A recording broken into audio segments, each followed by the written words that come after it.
one, and it maybe just nibbled off the pitch. But I mean, you think if Ray's making his debut is getting the ball to do this amount, you'd hope that England's bowlers could use the conditions well. Yeah, I mean, you think Mark Wood and Jake Ball would be interested in this pitch? Yep. But there's one or two dangerous players in the Pakistan lineup. Fahar Shazam, who got 50 off 36 balls the other day. He's in again. Oh, and that is a beautiful delivery. I think he got that out the back of his hand, didn't it? It popped on. No, I think he's rolled his fingers over that. Whichever, it's definitely a slow ball. It's a very good ball. Let's have another look. Yes, out the back of the hand. And it really popped on Rashid. Went through his defensive stroke and hit him in the gut, really. Yeah. But they came through with a leg by, or a gut by. Got a single for him, so an edge on that. Did he get an edge? Oh, he did. According to the screen. Yeah, so he did. 178 for 6. This is... I mean, to be honest, though, if this pitch is this bad, it's very poor for a semi-final. Well, we don't know. It's that bad. Well, England are making it look awful. He's in again, bowls to Stokes. It's a bouncer again, he ducks out of the way of it. This is not the Ben Stokes we know and love. It's given us a wide, though, I think. No, it's one short ball. Oh, just one short ball, is it? No, it is a wide. No, it is, yeah, I thought so, yeah. Yeah, and one short ball for the other. So, 2 runs off, well, effectively now 4 balls. Those overs are running out. I mean, I can only think that Stokes is eschewing the hook shot because he fears getting the top edge on this wicket. That's just inviting the bowlers to bowl short to him. It kind of is, yeah. What's he going to do with this one? He's in, bowls short again. It's a short arm jab, but he's just picking out the field every time. There's one man on the leg side on the infield, and it's hit it straight to him. You can't imagine that Ben Stokes on 60 not out against Australia would just to put that in the stand, I think. Well, absolutely. Yeah, he's exonerating the Bears' continued requests for a mid-wicket. Well, yes, indeed. But I guess Stokes knows that he is the hope for England to get a half-decent score here now, so I understand it in one way. Ray's in again, bowls in a slower ball, very cleverly disguised, but he waits for it and chops it into the offside and takes a single. So was that just 3 runs off that over? Yep. 4 off the previous over. England, well, in the last few overs of a one-day international, are playing most unlike a team in that position. Shazad says, I think this Pakistani team can beat anyone when they're at its peak. Proud to be Pakistani. On the flip side, they can probably lose to anyone at their lowest. Well, it's amazing coming into this tournament. You know, they were down at, I think, number 8, weren't they? They were the lowest ranked side. Awful against India. And they were terrible. Yeah, they were terrible in the winter against Australia in one-day matches. They got absolutely. I mean, the strength, if anything, has been the bowling, but they got slammed all over the place by David Warner. Anyway, Rashid has 7, Stokes has 21. Rashid's the one who's got to really up his game if Stokes is going to hang around and play the... It doesn't seem easy to play on this pitch when you've just first come in. Hassan Ali in, bowls to Stokes. Stokes toe ends this as he tries to pull it. Is that an example of how slow it is because he was so far through the shot? Well, 83 miles an hour is a bit of a slower ball as well. Nitin Bajaj says 230 plus and England will take it. Absolutely, I'd take 2. No, I think he means take the game. Well, I don't know. I think Pakistan will learn from the way England have played. They'll suddenly learn not to do what they've been doing throughout history. Pulled this one down behind square on the leg side. They're only going to get 1 again. He'd have to stay with the shot a long time there, again suggesting it's coming off very, very slowly.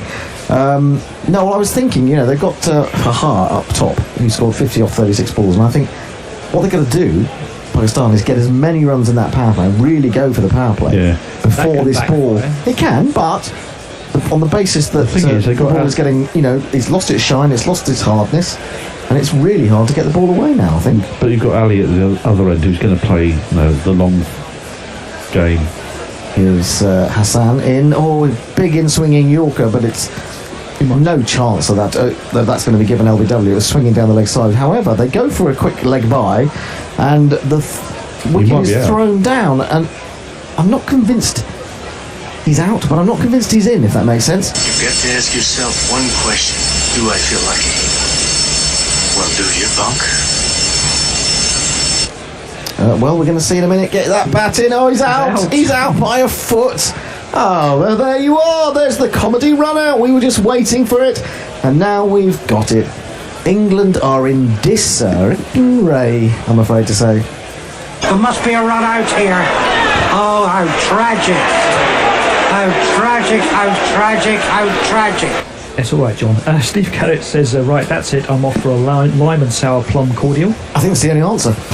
Shazad, the substitute fielder of all people, has come in from extra cover, thrown down the stumps, and Rashid has gone for 7. England 181 for 7. They are falling apart. Same way that Sri Lanka did on this pitch, and to some extent Pakistan did in the chase. Well, the 230, everyone would take 230 now, wouldn't they? Sure. Ravi says, Pakistan are going to stroll this. I might even turn over the telly. Don't give up hope. Why couldn't we have lost to Australia and won this instead? Well, you can't pick and choose your games.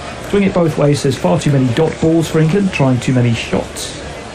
And Steve Carrot says, England stumbling and stuttering their way sideways to defeat. Doomed. This is the point. If you've built your game around Your brand. hammering the ball into sort of smashing it all over the place, basically, and you're unable to do that. If you then forget to manipulate the ball around to get singles, then you're going to find yourself in a tricky situation. Well, they always say, don't they, that the team that gets most singles in an innings wins the match. Generally. Is that what they say? Who says that? No, I've never said that. I haven't said it. Who says it? Come on. Anyway, I do. And this guy... Jason always says. The old Donald Trump. People have said it. Blink it. Plunk it. Plunk it. I'm hoping it's not going to be plunk it, but whack it.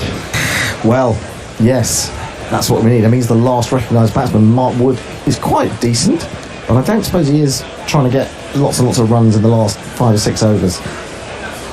I think it's time for Stokes to go now. Well, which I mean, he's facing, and he did some sixes. Defends the next ball back to Hassan Ali, and there is no run. 22 or 49 for Stokes. Well, there's going to be an inquest into this England performance, I think, if they lose this game, and if they lose it heavily, about what was in their minds. They've looked nervous since the outset, really. But are we just creating a narrative yet again? Of what? Of whatever we want, of whatever our existing thoughts are. Well, I don't know, you look at it, I mean... Are you saying it's that other type of spin? 43-13, 46-33, everyone's got in. And they've got out. Hassan in, down the leg side, whipped on its way by Stokes, out to deep square, and they take 1. George Young says, this is thought of performance is why I've long loved watching Pakistan. Bet India are enjoying it, mind. I think India better focus on beating Bangladesh first. Warrior Pom says, maybe the pass score for this wicket is only 200. Chantal Pereira says, the last 3 games show it's tougher to set a target on these used pitches than to chase. Well, which would then make it that a particularly good decision of Pakistan to put England into bat, so, which was being criticised this morning, strangely. Yeah. By you, said it was defensive. No, I didn't say that. No, I didn't say that. It was said. You did. No, I said it had been said that they were being defensive. It was said now. No, I'm not. Big in-swinging delivery, which Plunkett meets with the full face of the bat, and there is no run. The ball goes up to mid-off. 2 for 27 off 8 for Hassan. Great stuff. Well, he's been a discovery in this tournament. Best bowler, yeah. He's up there as he... I think he was joint top wicket taker now, probably with Plunkett, who's obviously got the second innings of this to go. I thought there was... behind. Wasn't Hazelwood at the top? He got 6 for him one of the games, possibly, didn't he? Yeah, Hazelwood was on 9, Plunkett 8, and Hassan might have 9 now. I think that's about right. I think so. All right, he's going to continue. 6 overs, 1 for 28. 6 overs left for England. The predicted score that came up just now was 218. They want some more than that. They want 230, 240. Pakistan chased 237 the other day. Although you would say that England's bowling lineup is stronger than that of Sri Lanka. An excellent question from Shazad says, how does this Patreon work? I'll break off. Short, and again he had to wait for ages for that. It's very, very slow, I think. And he's hit it straight to the one man in the infield on the onside, and there is no run. And what is the minimum amount to donate? You go to patreon.com/Guerrilla Cricket, sign up with patreon.com, and I think the minimum to donate would be $1 a month, which we'd still be very happy with. We'd be absolutely overjoyed with any contribution that anyone makes. Here's Ray's again into Stokes. Stokes smashes this one off the back foot. Can't quite find the gap. Two fielders on the edge of the circle. One of them Shazad.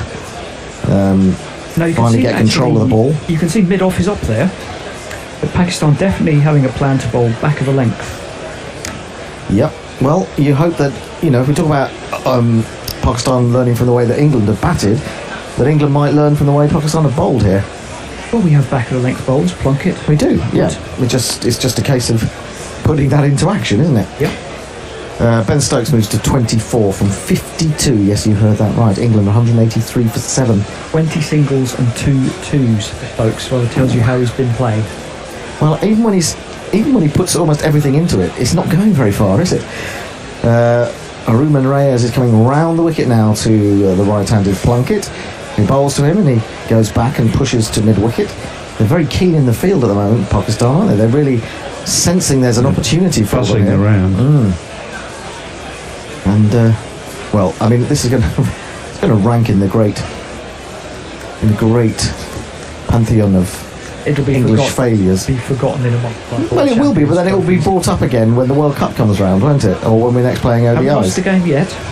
Not yet.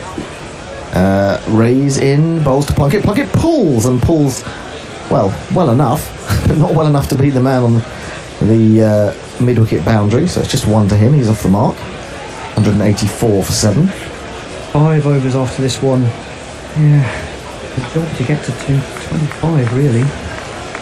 Well, I guess you've got to just try and keep it going. Maybe you've got to try and get about 7 off the next 3 and then go absolutely mad for the last 2. Yeah. When you've only got 3 wickets in hand, it makes it very tricky. As soon as the first time you try to hit a 6, you might get out. The situation we're in. Yep. Well, Sarfraz Ahmed will be very happy the way he's marshalled his forces today. Man in the wicket-keeping position. Here comes Arias again over the wicket, looking for the Yorker, but it's just scraped out by Ben Stokes. He's going to race back for a second. Plunkett's going to have to hurry to get to the non-striker's end, but he does. The throw's a little bit off target, so 2 runs. So Stokes has now got 20 singles and 3 twos, and he's gone to 26. England 186 for 7. Still only 4 off this over with 1 ball remaining. So it's, again, not lucrative for England. But he's certainly bowled well in his debut race. Really has. He's got the ball to reverse swing there as well, I think. Here he is, final ball. Oh, that's a strapple from Ben Stokes, but there is a man at long on, so it's just 1. 5 off the over. Reyes, 7 overs, 1 for 33. England 187 for 7 off 45. Huey Kelly says checked score during bout of insomnia. Wow. Yes, wow indeed. And Jack Burway says just listening in on his lunch. Is this a test match? No, you get the impression it might be. Although he's still trying to play a lot of attacking shots, it's just not timing anything at the moment. Need to get hold of him. You've got to say, Pakistan are not giving them much to drive at all. No, nothing to drive, but even on the back foot, even the pull shots and the drives off the back foot, they're not getting any real timing and power into them. Hassan Ali, 8 overs, 2 for 27, will continue. Keep wanting to put the doobie-doo in my head now. Hassan Ali, doobie-doo. Hassan Ali, doobie-doo. Hassan Ali, doobie-doo. 3 in the ring on the offside. No one in the ring apart from a short fine leg, and then 3 men out on the leg side boundary. Stokes gives himself room worryingly there, and then digs out a very good Yorker while showing all 3 stumps to Hassan Ali there. And they got it as far as extra cover, but no run came from that. I think he decided he's got to go now. Well, he's got to go straight, hasn't he? Because that's where the short boundaries are. But again, shorter boundaries. Really drivable. Well, he's not. He's the bowling to do that. No. And again, a short. I mean, he's almost swung himself off his feet there. And when he gets to the other end, he just falls over. You must wonder, 3 days ago, was it 4 days ago, he was smashing 102 not out in no time. Now he just cannot it's too Through slow. his He's shot, going gets through through his shot again, yeah. so early, isn't he? Which means he's either horribly. His Well, you timing's can get awful. into a situation where the harder you try, the worse it gets. Yes, I'd agree with that. Yeah, because you're not relaxed anymore, are you? Yeah, You're you're tensed up. You're trying to. Stiff, yeah. Yeah. Anyway, Plunkett's going to face. He's got one. Plays 3 balls so far, and Hassan Ali's going to come over the wicket to him. In he comes. Bowls, hits him on the pad. But he's going down leg side. There's no appeal. Drops out into the offside. They don't think about a leg bye. So that's another 3 balls gone by with only a single added to the total. And swing it both ways says England only have 1 over above 8 runs. We need a hashtag big over. Yeah, and that was in the power play. I think they got one of Probably, just over 12 runs. But apart from that, if you look at the they call it the skyline, the Manhattan, which we saw a few Flat one, overs ago. yeah. It was very flat. It's all low-rise Yeah, accommodation. it was a slower ball. I'm not sure that he meant that. It was a full toss in the end. I don't think it came out quite as he imagined it would, but Plunkett was unable to take advantage and just steered it back to him.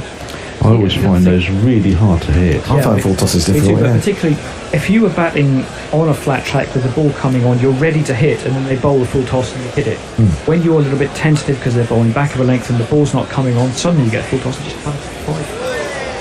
But I find, as Jason said, it'd be better than us. Facing again, Hassan Ali in. Wide of the off stump, cut! It will fly down to third man for top edge, and Plunkett gets another single, but that's all it is. 5 balls in this over and only 2 singles added to the England score. I mean, they're just, from being the big shot makers of world ODI cricket, they've just been blunted, haven't they? Completely. Yeah, they're trying now, but they just can't connect with the ball. There's no impetus. That's the thing. There's nothing. They haven't got the fielders can stay in the positions they're in. They haven't got Sarfraz hasn't got to think about manoeuvring them. Hassan Ali bowls to Stokes, comes into his legs, and he tucks it off those legs to deep mid wicket for another single, which he just more or less walks. At the end of the 46th over, England are 190 for 7. Well, you've got 2 batsmen here who are hitters and who are not known for playing the delicate shots, the ramps, the reverse sweeps and such like. So that does make it a bit easier to set your field. Yeah, and I kind of think that the ramp shot on this pitch would be quite a dangerous one, because it probably would be through the shot far too early. And, but again, neither particularly known for late cuts. Anything subtle. no, they're not subtle. Not subtle. They are biffers, I They want suppose. to hit through the line. Yeah. Then, it still takes a lot of skill to bowl it in that good length consistently. Back into Stokes. Another Yorker, which he whips out from underneath his eyes. Actually, he played that really well. He's got that into the gap at mid-wicket, but they're only going to get 2. There was good relay fielding going on there by 2 men converging from opposite directions. Well, he's not going to run 3 there, is he? His knee is still Well, a bit I don't know. If we're having to worry about his knee, then that's another difficulty England are having to deal with. I think if Johnny Bairstow was there, they'd have probably gone for the 3. Yes, I think you're right. Stokes has moved on to 31. He waits for Reyes again. Shorter, smashed! And is that catchable? No, it's just short of the man at long on. And that's another example of... Quite a long way short. Well, yeah, I mean, he was probably trying to clear him there, and it fell well short of him, which tells you something about how poor Stokes' timing is today, or how well Pakistan are bowling back of a length, and how difficult it is to hit the ball on a pitch in which the ball is holding up. Reyes then is in his 8th over, 1 for 36. He's round the wicket now to the right-handed Plunkett. He bowls him a slower full toss, which again he fails to put away, driving straight to extra cover. England 193 for 7. You couldn't see this, could you, after the power play? We came off after the first 10 overs and we said, who won that session? Pretty even, yeah. And we felt, well, Pakistan had done quite well. I think they were 52 for 1. Yeah. And, in the next 36 overs, they've only added 143. Yeah, going 4 and over since then. The run rate itself is only 4.15. He's in again, bowls to Plunkett. It hits him on the toe, and Stokes has to hurry through as Sarfraz runs up and then underarms or sidearms the ball at the wicket. I thought Stokes was being a bit casual about that run. Yeah. Yeah, and Sarfraz was very quickly onto it too. to make sure that Stokes has to run quickly and pressure his knee. Well, yes, there's that as well. So a leg by, England 194 for 7. 4 runs come from the first 4 balls of this over. Maybe you just can't go big on this pitch now, I don't know. Anyway. I think you can go big if the bowler puts it in the slot for you. No, I'm not doing that. And they're bowling very good Yorkers, and again, that's a low full toss, which he drives to extra cover. Can't beat the man there, though. The placement isn't right. The timing isn't right. And Reyes has been... That's been an eye-opener for seeing him bowl as well as he had. Brought into the semi-final, never played a one-day international before. He must think this is an easy game. Easy game. 194 for 7, 1 ball to go in the 47th over. Ben Stokes 32 not out without as much as a 4, and certainly not a 6. He's waiting for Reyes again, short ball, and what's he going to do with that? Is he going to try and go up and over? I've no idea where that's gone. It's been given as a wide, and then suddenly I saw that Sarfraz was limping. I don't know what on earth happened there. That wasn't the greatest camera work. No, the camera work has been dreadful, to be honest. I'm not sure if it's the camera work or whether it's the direction. And he's he's really sort of tried to hook that. What's the matter with Sarfraz out of it? Maybe this, to be fair, maybe this isn't Sky's camera team. It's Well, I was thinking that. ICC camera team. It could be Anyway, it's one of these. Wide. Final ball of the over again. Arrowed in at the legs. He gets enough bat on that to steer it up to long on. Stokes goes to 33. England, after 47 overs, after being put into bat by Pakistan, are 196 for 7.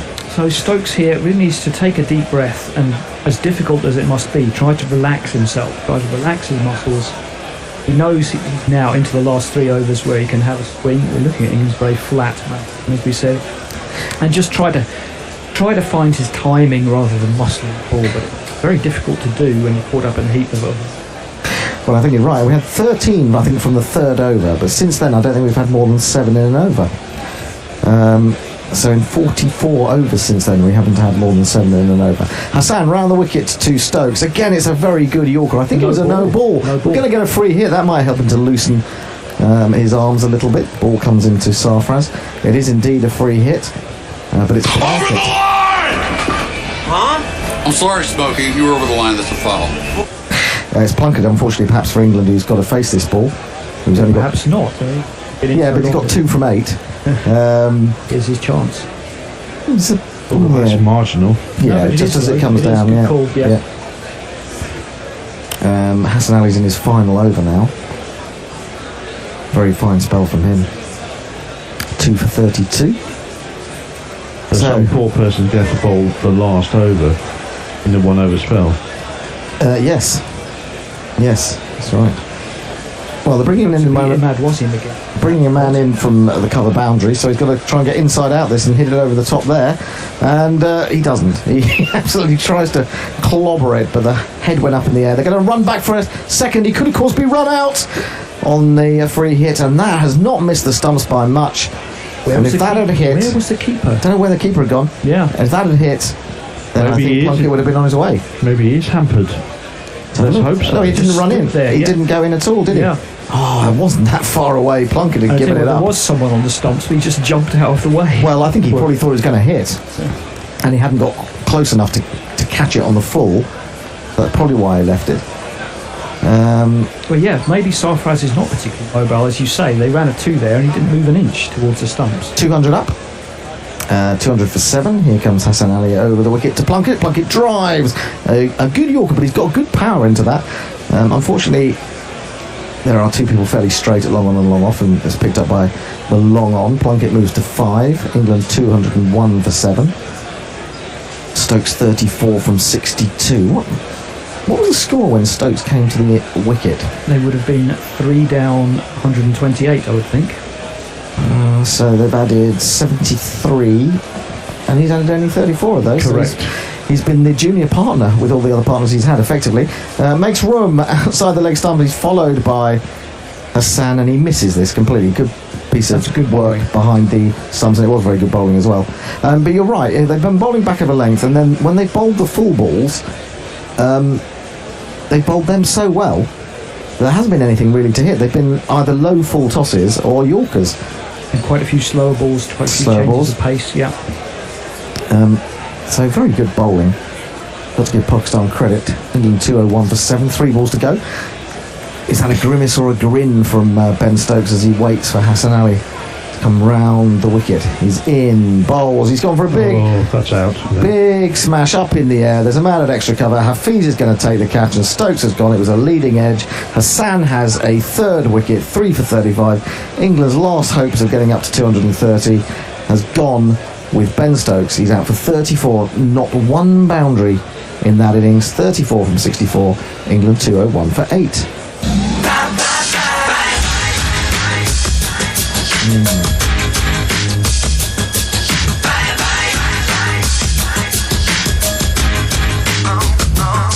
That's good bowling again. He made room for himself outside the leg stump, and he wanted to really work that into the leg side, but it was a slower ball. In the end, he was reaching for it and got a slight leading edge, outside edge, and it went way up in the sky and was caught well by Hafiz at extra. I think we should give Pakistan a great deal of credit for the way they bowled in the last 10, 12 overs. They bowled brilliantly. And just as I said, unfortunately for Stokes, there's always the possibility that the first time you try to hit a 6, that can happen. I think that's an element of how slow the pitch is. I think it is. I mean, that was another slower ball, of course. And But they're bowling so many slower balls very well. And you say the pitch, but England have been failing to put full tosses away on a regular basis. yeah, that's true. But I don't think full toss. When The pitch is slow, anything that's fast through the air like a full toss is so much more of a shock. your rhythm is disrupted, isn't it, Yeah. as a batsman? I think, and so perhaps you don't pick those up quite so quickly as you would otherwise. It's a real struggle. I don't really know. I do think it's got very slow. I mean, I even got that impression when Root came in. He wasn't his normal flowing self, I didn't think, early on. It just seemed as a little bit slow, and I think it's got even more slow as the balls have got older. Mark Wood is at the crease, and he has a jingle. He has, but he's not facing. Oh, he's not facing. No, you're right. Of course, the ball went up. They crossed. Plunkett will face, and Hassan Ali. 2 balls to go. Figures of 3 for 35 into Plunkett. It's another good Yorker, which all you can do is dig out. Are they going to go through for a single? No, they're not. Well, he stays there's at home. 13 balls left. They're going to want to bat out the time. Is this going to be the lowest completed score in the first innings of this tournament? Quite possibly. Yeah. A few tweets. Messi says packed decision to field, looking good. This is the sort of wicket you expect Australia to struggle on, not England. Steve Kellett says it's time for yakety sacks. Well, it's not that funny. Ed Benson says, I've never seen Stokes look that out of nick. He'd been killing it earlier in the tournament. Yeah, absolutely. A defended square on the offside, so he survives Hassan's final over. Look at Sarfraz running down at the end of the over. He's absolutely limping like mad. Well. And he very often wants to change over quickly. Plunkett has 5. Wood has yet to score. He's yet to face the ball. Hassan Ali is going down to the boundary, and he's getting a lot of applause from the Pakistan fans. That's not really surprising. Well, I think that makes him the leading wicket taker now. I think you're probably right. I must admit, the first time I saw him, I wasn't over impressed, but I'm quite sure what he did. no, exactly. He's just gets that little bit of fade away, doesn't he? Whether it's reverse or conventional swing. Reyes going to bowl the penultimate over. He's coming in to bowl to Wood. He bowls him a lovely slower ball, which completely foxes Wood and then causes some damage to Sarfraz because it runs along the ground, hits a little bit of awkward grass sticking up and wraps him in the jaw. So not only is he limping, he's now taken one in the jaw. And should we cheer up Mark Wood with his jingle? cheer me up, mate. Do you know Mark Wood? Yes, he is an England bowler, quite good. And pretty quick. So just a normal guy. Of course. Except for just one thing. What? He thinks that he's a horse. Right. What? Another great Yorker from Reyes, and Wood can just dig it out back to the bowler. I mean, they can't even score runs, England. I mean, not one. They're just, they're just completely blunted, aren't they? Shazad is telling us we shouldn't be biased. We need to be neutral. We try are to be neutral, fair, pretty much. but I don't have a problem hiding that I'm English and I'd like England to win. But we also have people come in who are Indian, Pakistani, Wood waits for this one. Australian, and supporting any team. Yeah, We try to be fair. We don't have to be neutral. There's no law. jab down to third man for a single. He gets off the mark. 202 for 8. No, I think just from an England perspective, we're just kind of bemused that we've had this this batting performance. And certainly expect disappointed. Kind of disappointed. A misstep on Twitter from Nakul Panda. He says Amir who, but that doesn't work. You'd have to say Mohammed who. I understand where you don't, because there's more than one Mohammed. You can't say Amir who, because that's the second name. Oh, he's given himself a lot of room. Got lucky there, Plunkett. He's got a full toss, low full toss, but somehow he's got a little thin edge, which has taken it wide of the wicketkeeper, down to the boundary for 4. The first boundary in eons, I think.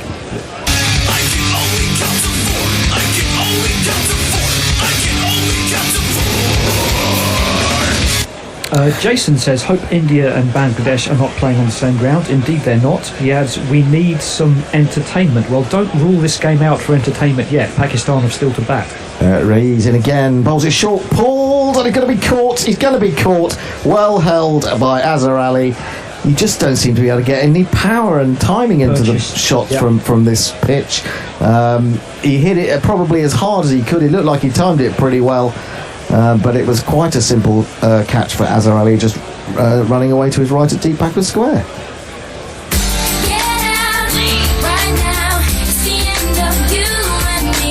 He's only just hung on to it because he was about 15-20 yards inside the boundary rope.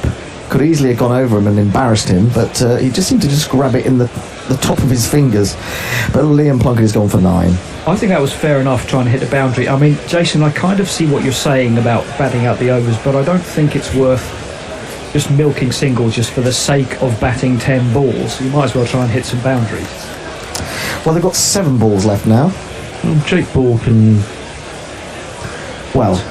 try to hit some boundaries. I mean, on the basis that Ben Stokes failed to hit a boundary in 64 balls, I think hitting boundaries seems to be quite a difficult thing. So if you expect Ball and Wood to actually hit orthodox boundaries, I can't see it. I'm talking about Plunkett. I don't have a problem with Plunkett I agree with to hit 6. And to be fair, the pull shot is one of his better shots, so I don't think he played it badly. Just disappointing he didn't quite get enough on it. Didn't quite get hold of it, no. Yeah, I mean, maybe it's a sign of how slow the pitch is, that actually the man at deep backward square was in 15 or 20 yards from the edge. Anyway, brings out Ball. Ball yet to face. Wood has 1 from 3. I don't know. England got to get 210. We saw a glimpse of the England balcony and it looked very morose. Yeah, they've got to pick themselves up in the break. They have. Themselves up. The worry from an England fan's perspective about that is, do they think they've really underperformed on this pitch, or they're just disappointed? A clever slower ball which somehow Wood turns down to long leg for a single. Reyes is bowling his final over. In fact, has finished he hasn't. He's bowled 9.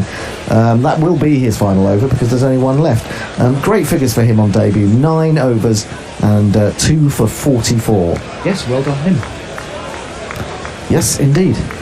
Yeah, he didn't, as Azhar, I think, he didn't quite get onto it. He had to reach out to his right. He's just caught that in the top of his fingers, hasn't he? He's just managed to hold on to it. Wasn't the... I've been one of those at square leg. I hate them. They kind of spin away.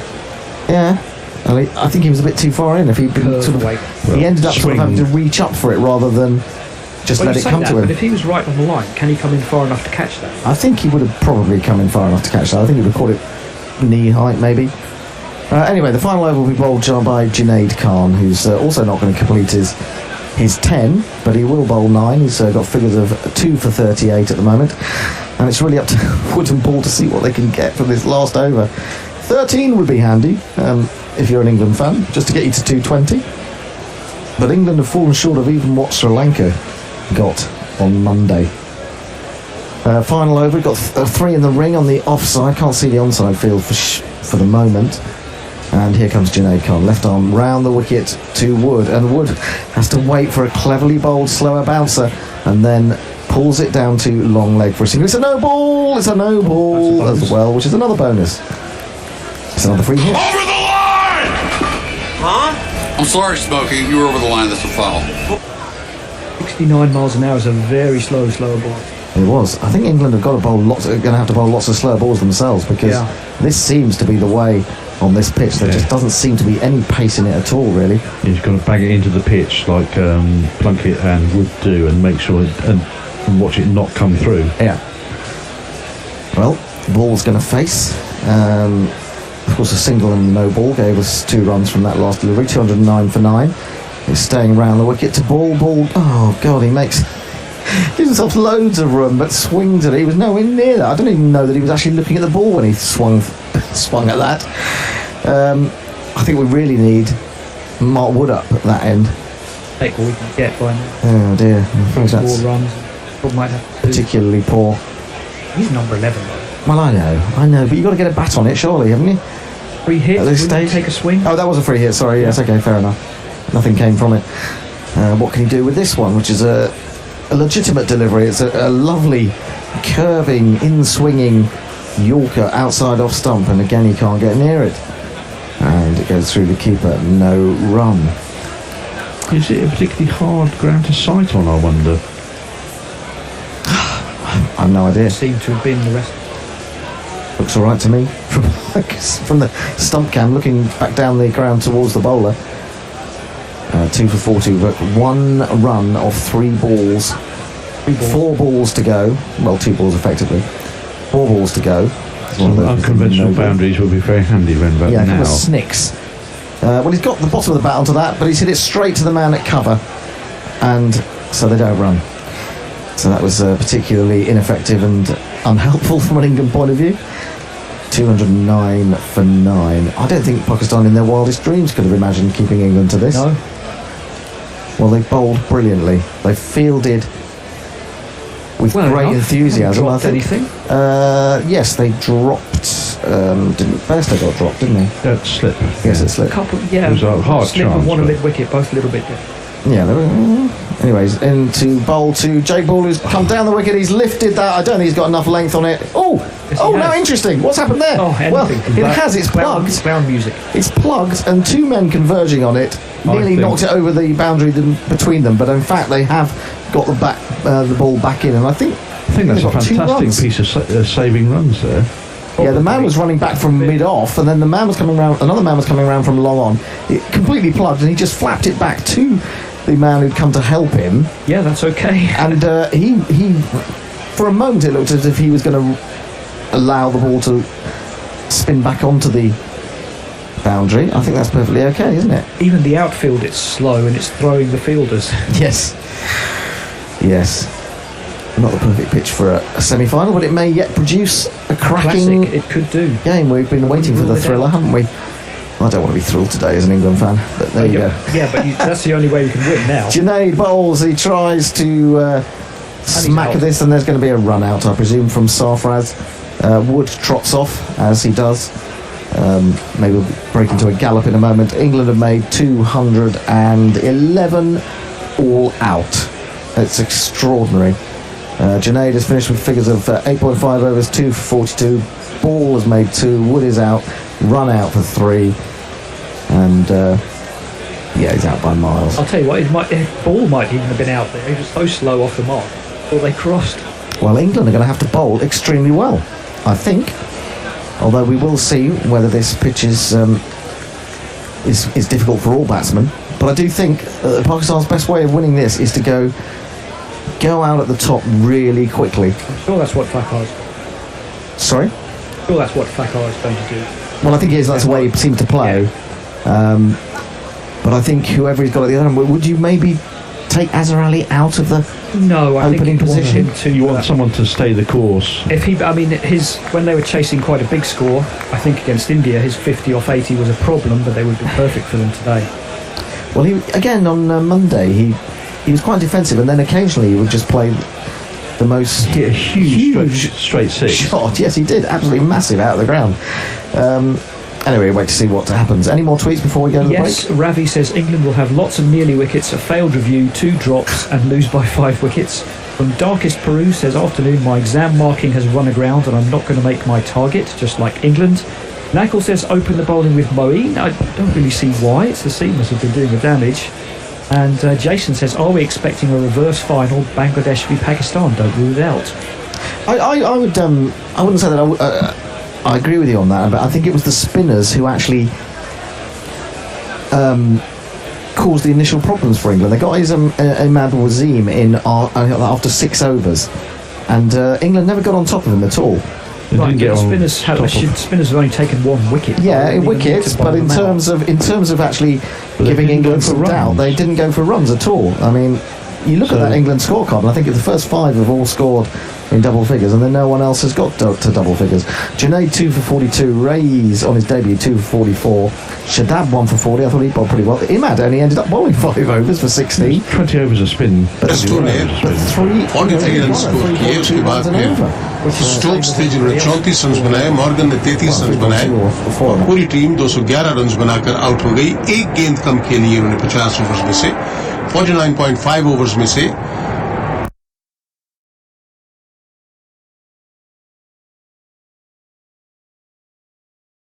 बनाकर out हो गई। एक गेंद कम खेली है उन्होंने 50 overs में से, 49.5 ओवर्स में से ये रन्स बने हैं 211 और यूं इंग्लैंड की पूरी टीम आउट हो गई। जुनैद खान ने 8.5 ओवर्स में 2 विकेटें ली, रोमान रईस ने 9 ओवर्स में 2 विकेटें ली और इसके अलावा आज के जो सबसे कामयाब बॉलर थे वो हसन अली थे, जो कि इस वक्त इस चैंपियनशिप के सबसे कामयाब बॉलर 10 विकेटों के साथ सबसे आगे हैं। आज उन्होंने 10 ओवर्स में 35 रन देकर 3 खिलाड़ी आउट किए। तो ओवरऑल पाकिस्तान ने एक अच्छी यहाँ परफॉर्मेंस दी है और इंग्लैंड को 211 रन पर आउट करने में कामयाब हो गए हैं। यहाँ अब वक्फा है, वक्फे के बाद जब पाकिस्तान रन चेज का आगाज करेगा 212 रन बनाने की कोशिश करेगा और अगर पाकिस्तान ने 212 रन बना लिए तो पाकिस्तान को फाइनल खेलने का एजाज हासिल होगा। लेट्स सी, लेट्स होप, देखते हैं कि क्या सूरत हाल होती है। इस वक्त यहाँ वक्फा है और बात हो रही है कुछ थोड़ी सी यहाँ एक ball and not bad with catching the ball. Of course, I think the bowlers were always performing. It's just that batsmen, they're struggling a bit. But obviously these are not friendly pitches for batsmen. But still, I think credit goes to the bowlers and fielding was awesome. And I think the changes which Sarfaraz made, I think that was exceptional. Yeah, you get them guessing with spin and pace and different kind of spin. What about Hassan Ali? What a find he has been. Well, I think the good thing about Hassan is even if someone hits him a 4, still he comes and bowls hard lengths. And I think this is what a cricketer requires or an athlete needs. So I think this is something I think marvelous for Pakistan cricket. What about batting now? Have you got enough firepower to overall England's total? Well, I guess if you're chasing 210, you need 2 batsmen, and I think whoever gets in, that's his responsibility to go till the end. And I think couple of us, I think few of us, we are in good forms. I think the responsibility is on batting now, and whoever, as I said, gets in, that's his responsibility to take till the end. All right, okay, wonderful performance with the ball, well done. Thank you, thank you.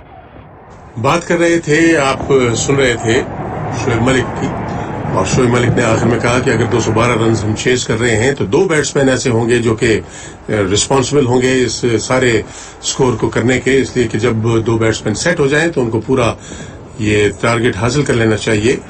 लेकिन सूरत हाल ये है कि Pakistani batsman जो हैं वो ज़्यादा अच्छी form में नहीं हैं और मैं अपनी गुफ्तगू के दौरान बता रहा था कि जो इस टूर्नामेंट में रूट हैं तकरीबन 300 के करीब उन्होंने रन्स बनाए हैं और जो पाकिस्तानी बैट्समैन जिसने सबसे ज्यादा अब तक इन 3 मैचों में रन स्कोर किए थे पाकिस्तान की जानिब से, वो हैं अजहर अली जिनके रन्स की तादाद है 93। तो लेट्स सी अब क्या होता है, क्या सूरत हाल बनती है।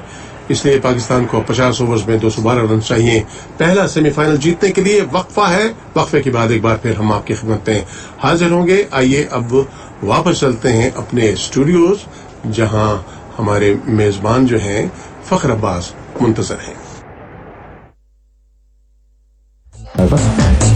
Anyway, Steve Kellett in a deftly written third act, England tear off the mask to reveal that they were in fact a true England team. So I mean, we have ICC Peter champion Wood says, I'd forgotten how a classic England collapse felt. Not really a collapse, it's going.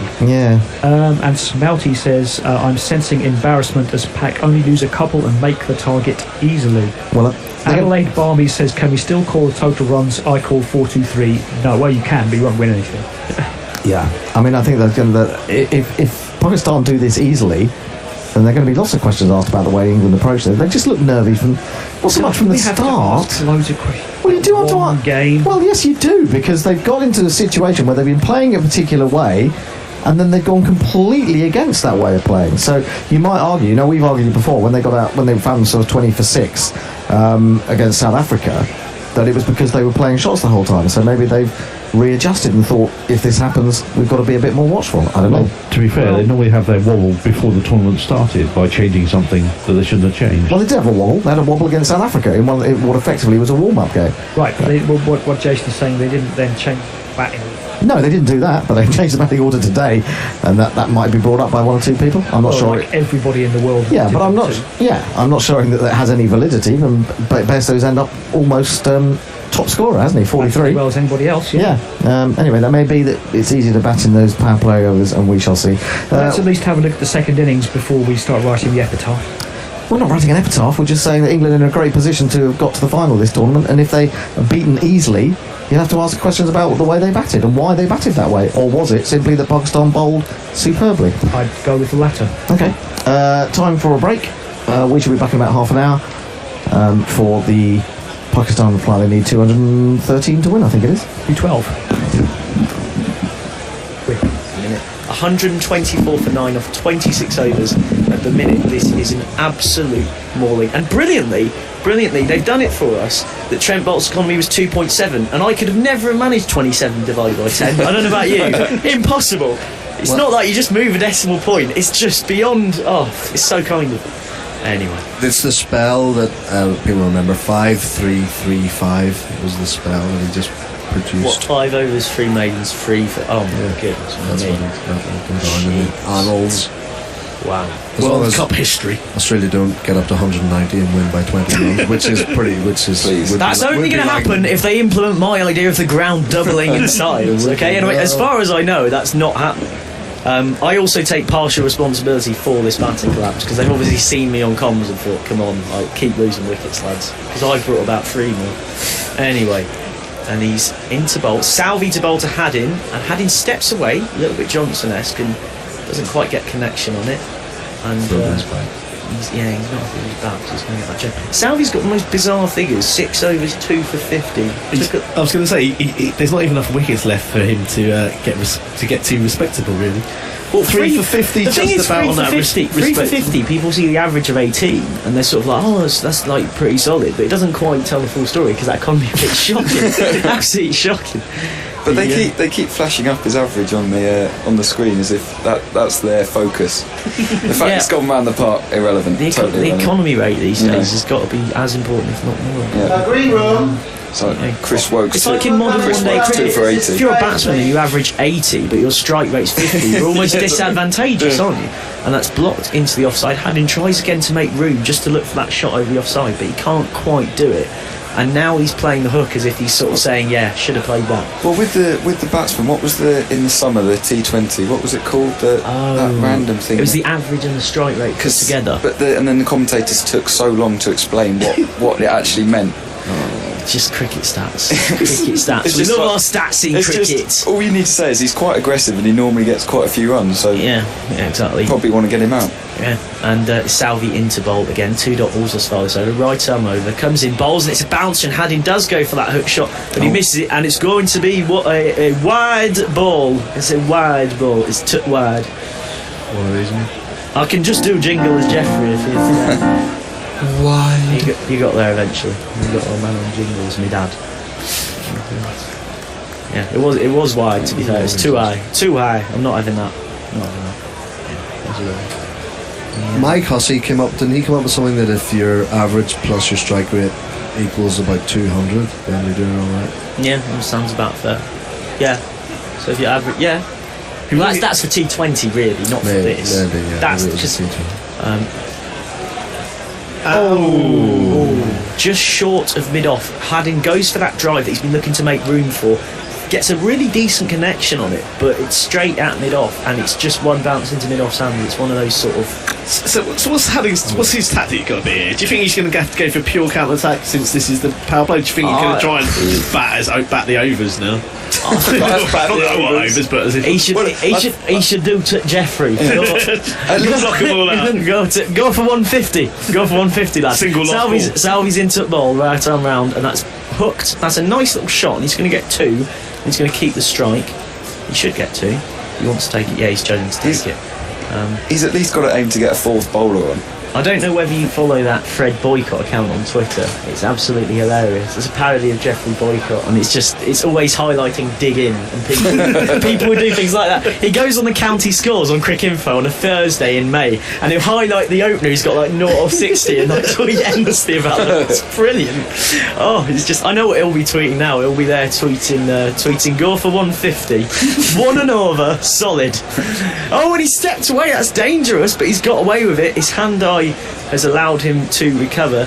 He smashed it down to mid-off, and they have taken a single, which is actually really well timed because there's only 1 ball left in the over for the number 11 Cummins to see off. It's 128 for 9 off 26.5 overs.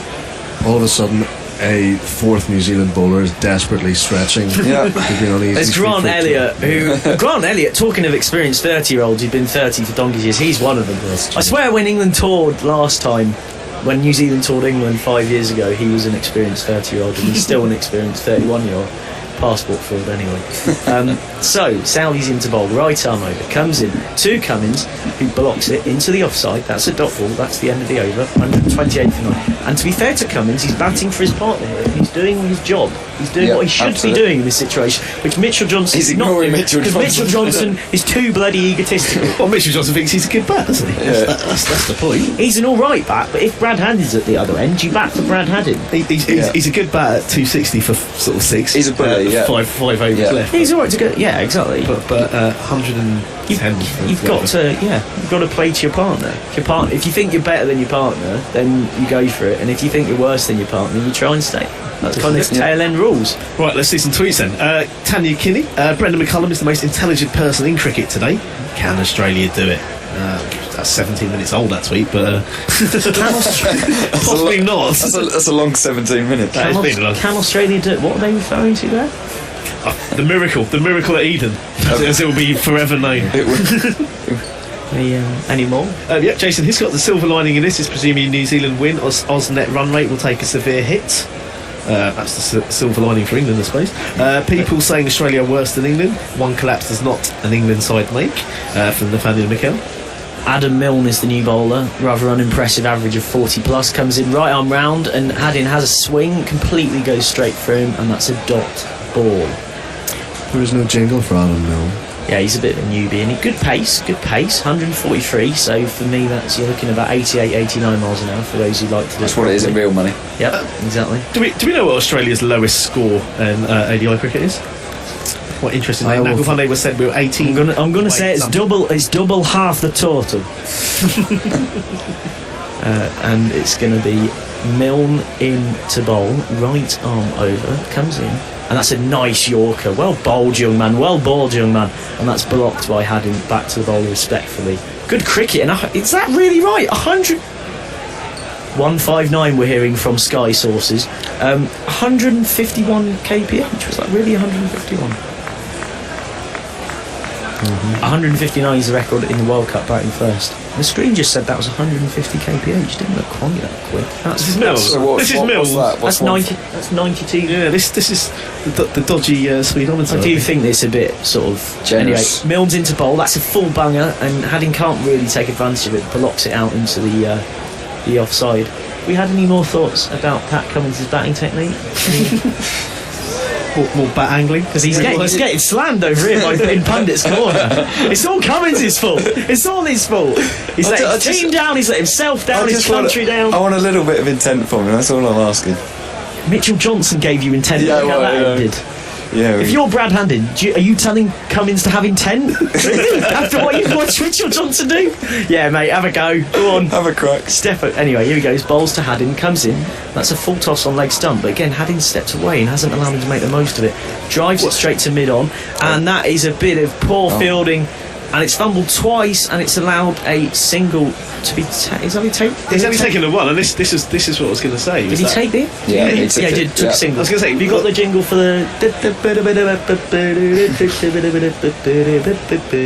I've done it now. It's not really needed now. That was going to hit the wicket. That took a horrible deflection. What was that? Took a horrible deflection on the first bounce. My goodness me, that is utterly bizarre. Yeah, and then it was misfielded down by the creaking limbs of Elliot as well. Then it was crap from Elliot, admittedly, afterwards. But they were unlucky. You've got to be nice to me. He's 48. He's ancient. Yeah, he's passport forward. Gets no buys over here. Was he the one run out against England when we knocked him on the floor and then ran him out? Absolutely correct. Yeah. This pundit's redeemed himself after his slamming of Cummins' batting ability. Milnes into bowl, 5th ball of this over, comes in right arm over, bowls outside off. That's what I like to see. Cummins has had a swing and he's missed. That's what you want from your number 11. I tell you what, if you're Brad Hadding, you definitely do not want that. He's walking down for a word to say, mate, I'm having none of that. Play French cricket. If it's hitting to the stumps, block it. If it's not, leave it. Will Hadding turn down singles? This is the question. Yeah. Well, it depends on which way he chooses to bat. Whether he bats in the style our expert wants, or whether he bats what most people would call responsibly. Overrated. He wants to get home. He's got a party to get to. And it's going to be Milne's final ball of an impressive first over from this young man, coming in right arm and bowls, and that's on off, and Hadding blocks that out, and so it will be the man of the moment, the big man of discussion at the minute to face the start of the next over, Pat Cummins. 150 as well though, apparently 91, which seems a bit tweets. My name, Australia could probably underarm every ball and New Zealand would still win. Ravi Ramani, thanks for the recommendation. Can't remember what that was for. Hawkster, New Zealand hit stumps 4 times and an LBW. Could someone tell the slower ball bouncer Brits? So we're going to cross to 12 man with Nasser saying here. What do you make of Pat Cummins' batting performance thus far? He's trying his best. He's doing a job, I think, is what you say. He's not out, which is more than most of the Australian batsmen are at this moment in time. He's playing for his average. Good man. Free off. You've gone from slating him for being too defensive to crediting it for it in 3 overs. Love the consistency. It's like being in the Channel 9 box. Southey's into bowl, right arm over, and that is slapped by Hadding. Lovely shot over mid on, uppercut for one of these. Over backward point.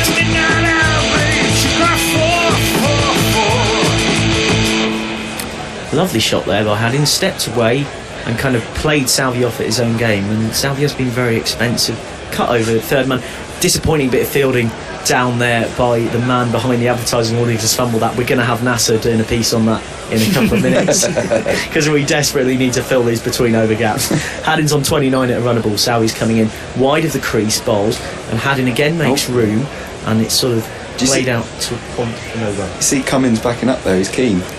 Yeah, he's keen to get on. He wants to get down that end to show his angle back to everyone. I don't think Brad Hadding didn't even look at him, but he was halfway down the pitch.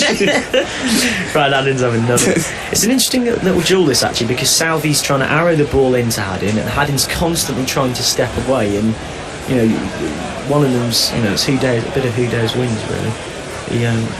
Calling each other's bluff. Southey's into bowl, coming in wide the crease again, and Hadding stepped away. He's looking for that gap between the man, and it's just past the man at point. Didn't quite get up and over it. He's going to get 2, which is a positive result for them because it keeps Pat Cummins, who we've gathered from our expert panel, is not a batsman by trade. He is not going to be on strike. Hadding's going to keep strike. Really good from Southey. Arrowed it in, just not quite enough to get the angle to present a catch, but Hadding was not in control of that. Does anyone else have any other Nasser? That's what you're here for. He is one of the ugliest looking batsmen when he plays. But agreed, yeah. And that's another ugly shot. He's just slapped that through mid-on, and a great quick return from Trent Bolt. We've spoken earlier about the improvement of fast bowlers fielding. There was no way there was 2 there. There was barely even 1. Tim gets his wish now as well. Yeah. There he is. Well, there was a good few of those shots down the ground when, what was it, the first Ashes test, when he was all over Stephen Finn. Yeah. It's 2 for 61 off nearly 8 overs for Southey, which is sort of... They're putting the field out for Cummins now. Yeah, and here we go. It's going to be Southey into bowl, right arm round. And that's blocked respectfully by Cummins back up the net. Very typical of that sort of that net setting where you get the good batsman who's facing the captain, and he sort of, it's maybe a bit short, and he could turn back and pull it through cow corner, but he thinks I want to bat high in the order, so he thinks I'm going to block that and hold the post. Yeah, exactly. So he thinks I'm really technically adept, and also he thinks that I think he's a really good bowler, and I've got to respectfully block him out. And Cummins has 3 off 18, disgustingly poor strike rate, awful. And Southey's in, right arm over, and he comes in, and that is flicked beautifully down the leg side like a proper batsman for a single. Which ironically means sent that back. No, he was sent back. Was he sent back? Yeah, he ran halfway down and hadn't. Oh, he did he set off. But oh, you have to feel for him. That was a beautiful little shot. So you don't see a leg glance as elegant as that. Nas? We'll call him that. We'll give him that as 4 foot 4 off 19. Then. That's hard. I mean, yeah. And he's not getting on with it, is he? He's costing his team to game. Well, that's Haddon's fault, surely. That's Haddon's fault. He's a survivalist. Fred Boycott would say he's scoring too quick. You see, this is. Look at this one game in Port Elizabeth 2003. I'm pretty sure I was Andy Bickle with 64. I'm pretty sure Oz were in all kinds of trouble in this one. Didn't pretty much every Australian game between Bond. like 96 and 2004 end in like a 200 odd score where Andy Bickle got 20 to 50 to rescue them at the end? Bevan got a few there as well. Oh yeah, Bevan was the one. Sorry, not Bickle. Bevan. He was the finisher, wasn't he? He was the first. He had so many not outs. Yeah. Ridiculous. He was definitely a plus 40 average by the end of it. He had a great average, didn't he? Yeah, Some of my first memories of English cricket, one-day cricket, were ruined by Bevan. And that he stepped dramatically away there, had a good 2 feet, a good Mitchell Johnson-esque step away, and he's blocked a delivery from Milne out into the offside for now. And that's pretty brave to a 90-mile-an-hour bowler, I have to say, moving around. Yeah, exactly. I can't exactly. Well, he's still got the knowledge. If his teammates say, "Oh, what the bloody hell were you doing, Brad?" he can say, "What the bloody hell were you doing?" You know, I shouldn't have been in at this point. I just wanted to come in the last 10 overs and have a hit. Anyway, 136 for 9. These two have put on 30 together, and it is a leg side ball from Milne. It's clipped away, and that's This is where they need that useless run box that normally was never any good because it would tell you what was obvious. But here we can't actually see whether they did send him back. Yeah, they met in the middle and then went back. Shook hands and thought, yeah, go on, we'll leave it. Well, they went well done for getting through the power play. To give you some context, this 30 partnership, the previous 30 runs cost 7 wickets. So these two are doing their jobs. Particularly Haddin, 26 off 25 in that. Milne's into bowl and Haddin steps 2 feet outside. That could be a wide for being too high. Haddin's gone for that uppercut again. He's looking to go through third man. Surely the Yorker's going to come out here now. Yeah. Apparently that's just over 90 miles an hour. I'm not really sure it's that quick, but anyway. In that game in the 2003 World Cup, Australia were 84 for 7 against New Zealand. Shane Bond took 6 for 23. He probably bowled out, and then Bevan and Bickle got them with the 208, and they coasted it. Yeah, classic. So back in the day where 200 was a good score. And that is pushed into the offside. He has gone for the Yorkie there. He slightly missed it, and Haddin's called his bluff and able to see it. It's interesting. There's little Jewel. He's always looking to go over the offside, Haddin, and it's this little jewel going on. But New Zealand bowlers are constantly aware of it. And he's in that really awkward situation where he keeps having to turn down singles, and it just, is. Yeah, I mean, I'd say there's still 20 overs left. Is he not just better just taking it? Cummins hasn't actually looked that troubled thus far. He's had one waft outside of stump. For all the 12th man over, he's been all over him. I think he's done okay. He's looked as solid as you could expect. As anyone outside had him. That's the other 9 who were back in the hunt. Exactly. He's got every right, if he were to get out now, to say to the rest of the boys, it's not my job to be batting in the 30th over. Anyway, it's going to be Milne to bowl. It's going to be right on over. That's a full toss, and Haddin prods that into mid-wicket, and there's no single there. I think Haddin he's getting frustrated now. He's hitting his back with his pads. He's just, I think he's almost overthinking it now. Yeah, that was a full toss on leg stump. Now instinctively he'd have just smacked that out the park. Well, but he's looking for the single instead, isn't he? It'll be interesting in his last ball whether he looks for the single or if there is a boundary ball. Whether he's, and I assume the field's going to be brought right in as well. Yeah. Whether he's going to take the big heave. Last ball of the 30th over, 136 for 9, and the last ball of my stint. And it is going to be young Miller. He's bowled very nicely thus far. He's got away with a few bad ones in the last. He's coming in, charging in, hustle and bustle. There's a full toss outside off, and Haddon has guided that really nicely through the offside. Will it go? Oh, yeah, yes. it will, despite That a was staring dive and the efforts of the fielder for one of these.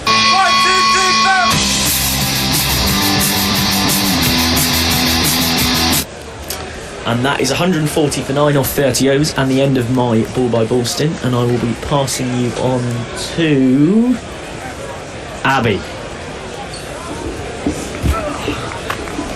Well, this is highly entertaining, isn't it? Did you just call me Abby? Abby. Maybe he did call you Abby. I hope not. You are a bit of a girl's blouse after all. Yeah, I am. We'll have to sort that out later. Wow. We have some tweets. We have a few rattle tweets through while we're waiting. Yeah, let's do them. POSP 113. New Zealand stumps hit 4 times in LBW. Could someone tell the slurble bouncer Brits? Yes, please do. Nitin Bajaj walking over to the pub here in Sydney to troll Aussie patrons. Please send search party if you don't hear from me in an hour. Woi Pom. I'm sure the Channel 9 commentators will be sharpening up that cliche. This is the loss Australia needed to have. Sports Maniac 93. It's all Watson's fault. Collapse started with him. No, it's not. It's officially Pat Cummins' fault. You heard that here first. Poor Dave Richardson. This is starting to get sad. Hashtag competitive 10-team cricket World Cup. Difficult to feel sorry for him though. Difficult, impossible. As the first ball of Southie's next over is driven straight through the long leg field by Mr. Pat Cummins himself. A classical cricket shot from an unclassical batsman, according to our 12th man here. It was a beautiful on drive.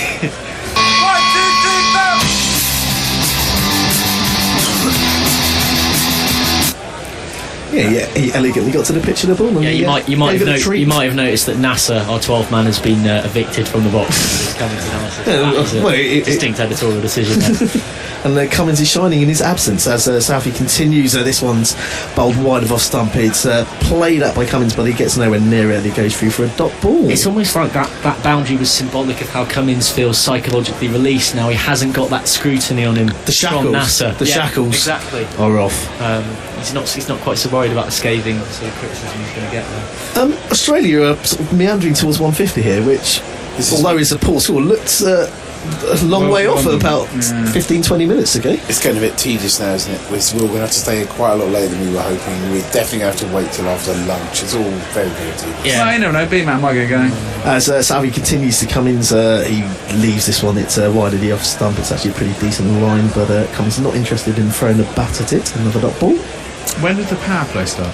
It started on over 24 and it finished at over 29. Okay, so it's all over. Yeah, they used it well. I think Haddon used it relatively well. It's a bit of obviously a difficult situation to be in. It was a good decision because I don't think England took it. No, it was a very good decision. The decision was absolutely correct as well, and it sort of released him a little bit when the field was brought in. As Southie's fourth ball, he runs in. This one's a bouncer. Cummins does it well again to get out of the way of it. B-Mac, the captain's clapping on. I think he wants this all to be over pretty soon as well.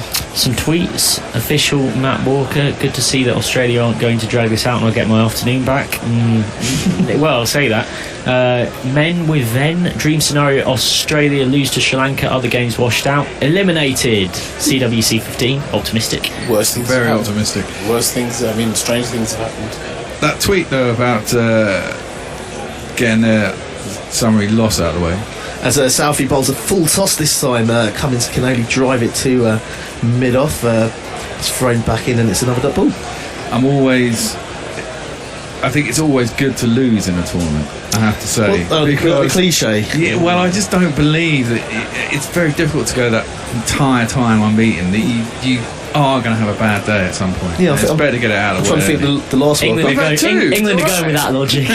The last World Cup, I think India lost to South Africa, drew with that brilliant tie game with England, and that sort of in the pre-games. I can't remember the one before that though. If the winners lost. The last ball, the fifth ball of the over from Southie is another bouncer. Actually, was the last ball of the over. And Cummins gets out of the way. Stick for Cummins coming in from Power Frame Man 1414. This is already one of those irritating last wicket stands. Thank goodness Cummins isn't Ashton Agar. Official M Walter. At least Australia bats deeply. Come on, had him. Remember the Ashes 2013. And Mike Stanton. Clark has proven that the plodding knot for Western Suburbs was the excellent preparation no one thought it was. Like that. Well, I don't think you can blame. Well, I mean, Clark got out, but he saw like 6 partners go in that sort of thing. Oh, but you have to appreciate the distinct, huge cynicism and sarcasm behind that. Love it. Brilliant. Yeah, no, there was all that talk about whether Clark should come back, wasn't there? Yeah. He's a very good ODI player, and well, do you can't blame the entire batting performance. We can't blame him for the entire. No, but we might get Clark, Bailey, and Smith in the next game. Don't know after this performance. True. 3 captains on the pitch. Yeah. Cummins now has 25% of his ODI runs, career ODI runs in this innings. That is a stat. That is sensational. Sensational. He always has. Well, we know he doesn't know how to angle the bat. It's just no good. If only we could get some of that Aussie middle order, and he was so solid today. If only where did they? It's awful. We had any update on the ICC's plan to consider widening the boundaries for this afternoon? So any news on that? It's not going to happen, unfortunately. Disappointing. Well, no, actually, now I don't want it to happen anyway. Or actually sort of turning the wicket round sort of 90 degrees, and therefore you get the short boundaries on the square. Could you do what you do at village level when it's really uncompetitive and it's a Sunday friendly? Yes, you just knock on the Aussie dressing room now and say, yeah, top 5 have another go. I've been in games where that's happened, just even it up. And as an opening batsman, it's been great. I've got 2 bites at the check. Well, good afternoon, everyone. We have a cheeky Farkar on his way to the wicket. That is Farkar Zaman of Pakistan, whose bowlers have set him up as the dasher to really put a dent in this relatively low target. Just, I think, 212, is that the target?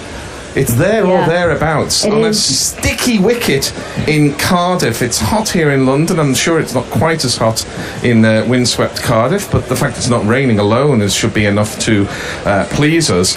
But the wicket was very difficult to time a ball. I must admit I only saw the last 15 overs of the England innings, but by all accounts it was pretty much that way throughout the 50 overs or 50 overs short of 1 ball England faced from the Pakistan bowlers, who did bowl well. They got the ball to reverse. They bowled some good lines. They mixed up their lengths, and of course they're both over and round the wicket, left and right arm, and therefore they made it difficult for England, who to some extent made it difficult for themselves by playing some big shots in the air when perhaps on the ground was required. So they do need 212. Pakistan. Mark Wood's in down the leg side. There's one of them already. That's a wide. And I'm delighted to say that we have a returning gorilla. I'm very pleased to have you back to my right. Sophia, hello. And how are you? A new gorilla, although a new gorilla only in person, because you are a regular tweeter, of course, to my left. Mark Zip. Splendid. And here we are, glorious day here in London. Mark Wood, perhaps the man most likely to take the wickets that England surely need, and he's through to the keeper, and there is no run. We'll jingle up batsmen and bowlers as and when we can. The live video has ended. Oh, Gary. And whilst we're doing stuff, I'll jingle Mark Wood. We need them. Do you know Mark Wood? Yes, he is an England bowler, quite good and pretty quick. So just a normal guy. Of course. Except for just one thing. What? He thinks that he's a horse. Right. What? Well, you have to bowl some white beauty deliveries here rather than black beauty, and that's not one of them, unfortunately. A bit of a long hop.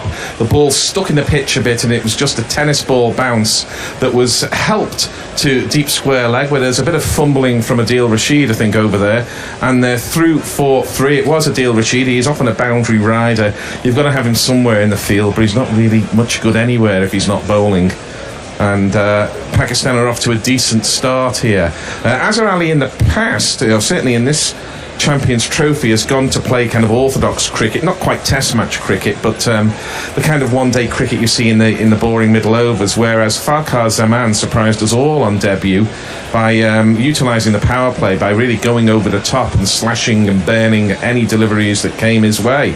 He hasn't yet faced one, but he will be facing next. Have you got a Does he Farkar have? Zaman? I don't think so. Maybe he I doesn't. do have an Azhar Ali though, so let's get that one in. Oh yes. Prince Ali, fabulous he, Ali Ababa. Genuflect, show some respect down the Monday. Now try your best to stay calm. Brush up your sun. And if you think we're making our own fun here, well, we're England fans, and they're facing 212 as the target they have to defend. And Fakhar Zaman did something there that he did very little of in his previous appearance. He let the ball go through to the keeper. He won't be letting many outside off stump go through. There are two slips looking for that flashing edge as Mark Wood is in again.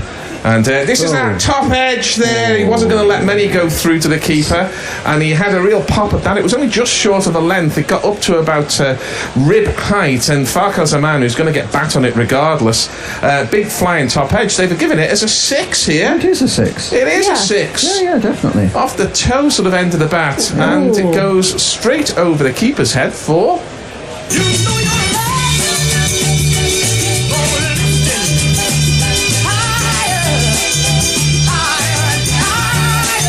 And I think what obviously the big bats help there with the edges, but I think it was the bat speed, because Fakhar Zaman goes really, really hard at the ball.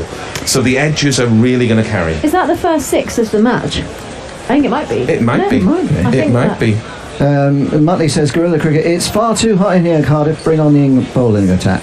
And that's just shot of a length outside off stump, and Fakhar just pushes the ball back to Mark Wood, who's gone for 10 in 5 balls. Hamza Butt is pushing his luck. He says 200 in the first 10 overs, and this game is in the bag. Yes. To be fair, it's looking good for Pakistan right now. Clovis the Apostate joins us. Nice to hear Gary Naylor 999 again. That's very clever kind. Fakhar indeed. That's even kinder.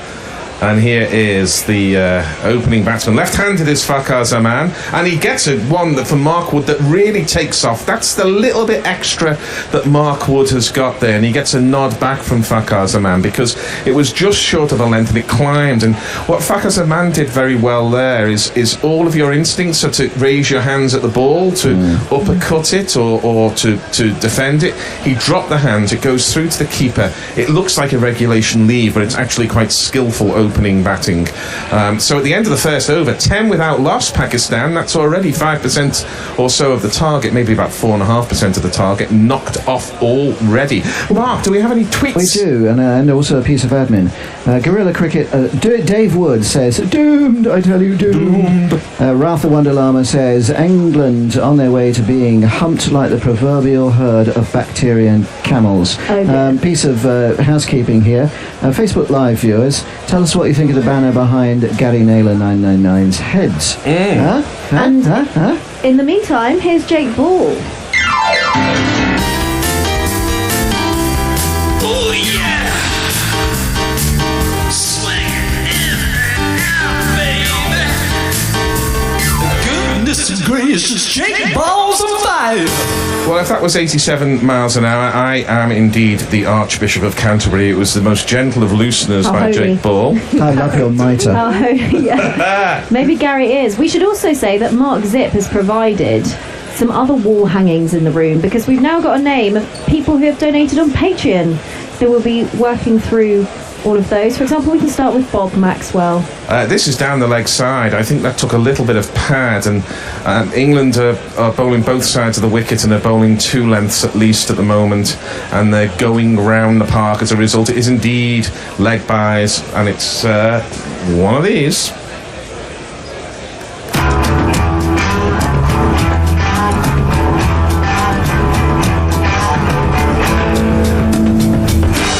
I think he might have nicked that. Did he nick it? Something diverted on its way through, definitely. Yeah, Jake Ball looks a bit disappointed. Might just be going down the leg side anyway. We'll see perhaps a little more in the way of replays from that. The next ball is outside the off stump, and Azhar Ali goes across to it and sort of fetches it round his front pad. It goes down to Mark Wood at deep fine leg. 1 run scored. I beg your pardon, Gary. Raj says that's not the ideal start for England. Is England planning to bounce the Pakistan team out? It was actually given as wides, Mark. It was. So one presumes that there was no bat on it. And Jake Ball is going around the wicket to the left-handed Fakhar Zaman. I think that Mark Wood has got that pace and bounce that he has to bounce the players so that they're slightly hanging on the back foot when he pitches one up. This one is pitched up this time from Jake Ball, and it goes through to Joss Butler, and there is no run. Swing it both ways says power play smash and a moderate milking and pack over the line easy. England failed to milk adequately. Yeah, it's very hard on these pitches where the ball just isn't coming on. It's probably a good time to score runs, the first of the 5 or 6 overs, where the new ball is in both opening bowlers' hands, as this ball is pushed into the offside, and they're looking for that one, but it's Johnny Bairstow who's lightning quick in the field, and he's in, stopping the one inside the ring. Swing it both ways obviously understands guerrilla cricket intimately, says need some ball and wood puns while we still have them here. Well, we're short of Willie. Shame. That's what you don't want though, is it? No one is touching that on this side of the room. I'm not saying anything. This ball. You should see their faces. This what you do with it. To mid-on. I'm saying nothing about September the 10th and afterwards. I'm not going there. I'm not going there, Sophia. Oh, that was. It's what you do with it. Really, it your is. faces. You're all a bit. You're a tiny bit blending in with the song. Yeah. Yes. Moving on. Isn't moving on one of the great phrases of middle-aged life? You can just get rid of anything with that one. This ball's tucked into the leg side where it's Moeen Ali who fields. I'd like Moeen to have a bowl quite early here. He has got a golden arm as Moeen. If you're wondering why we're using a little bit of jargon there, a golden arm is a bowler who's not necessarily going to sort of restrict the run rate, and he's not necessarily going to bowl lots of wicket-taking deliveries, but what a golden arm does is get wickets from long hops and find a way whereby both batsmen are at the same end. And Virat Kohli came on to use his golden arm a week or two ago, and he didn't get the wicket himself, but he induced a run out, and England are going to need things like that to happen. Mark Wood's in again, and Azhar Ali is just pushing it to the golden arm of Moeen Ali. And there is no run. We have Doggerel at the change of the next over. I should say the score. Very important to know to many of you, and we do try to keep up with the score.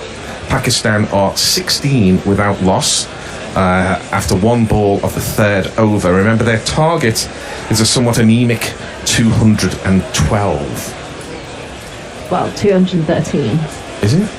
Well, didn't England get 212? No, England got 211. Oh. This ball is full, and that's the way England were playing, really, because he came forward there, did Azhar Ali, but he has absolutely no timing.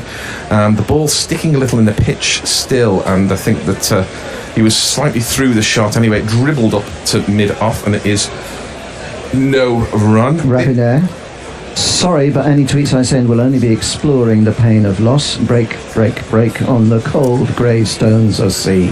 Yeah, Ravi's already written us off. I saw either a Facebook post from him earlier or a Twitter saying that England were terrible and the game's gone. This ball is slightly better timed. It's punched to Jake Ball at mid-on, who's close enough to save the single. I'm pleased about that because England can't afford to have mid-on and mid-off at the edge of the circle conceding one.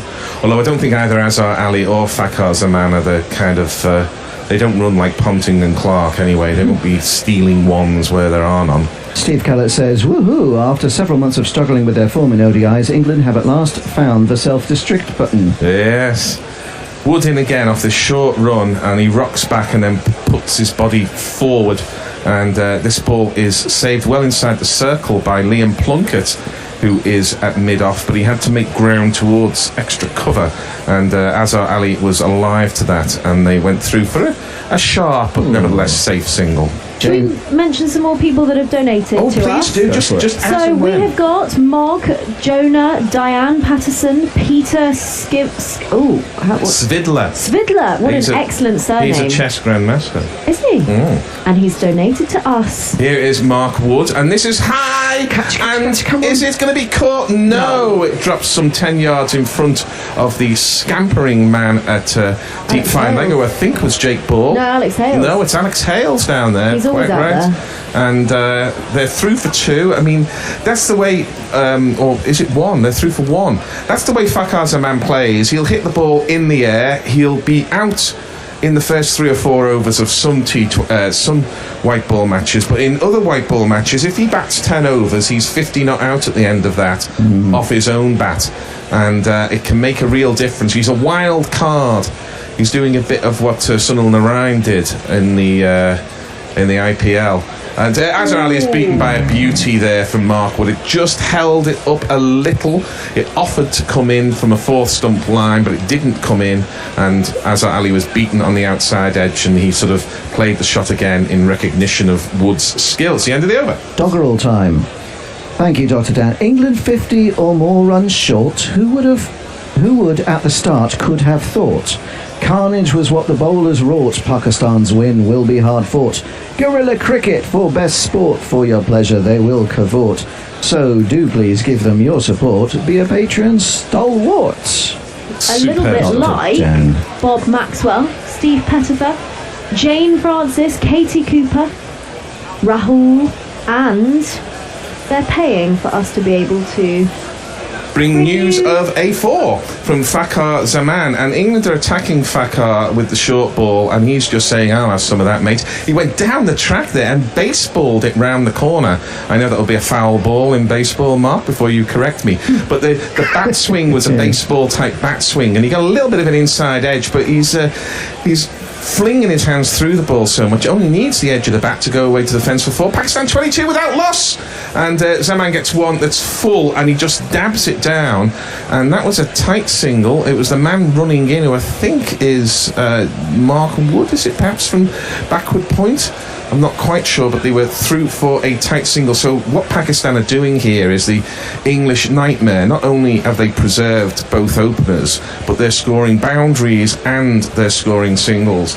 And England have got to do something quickly. And I said they've got to get Rashid or Moeen on. Yes.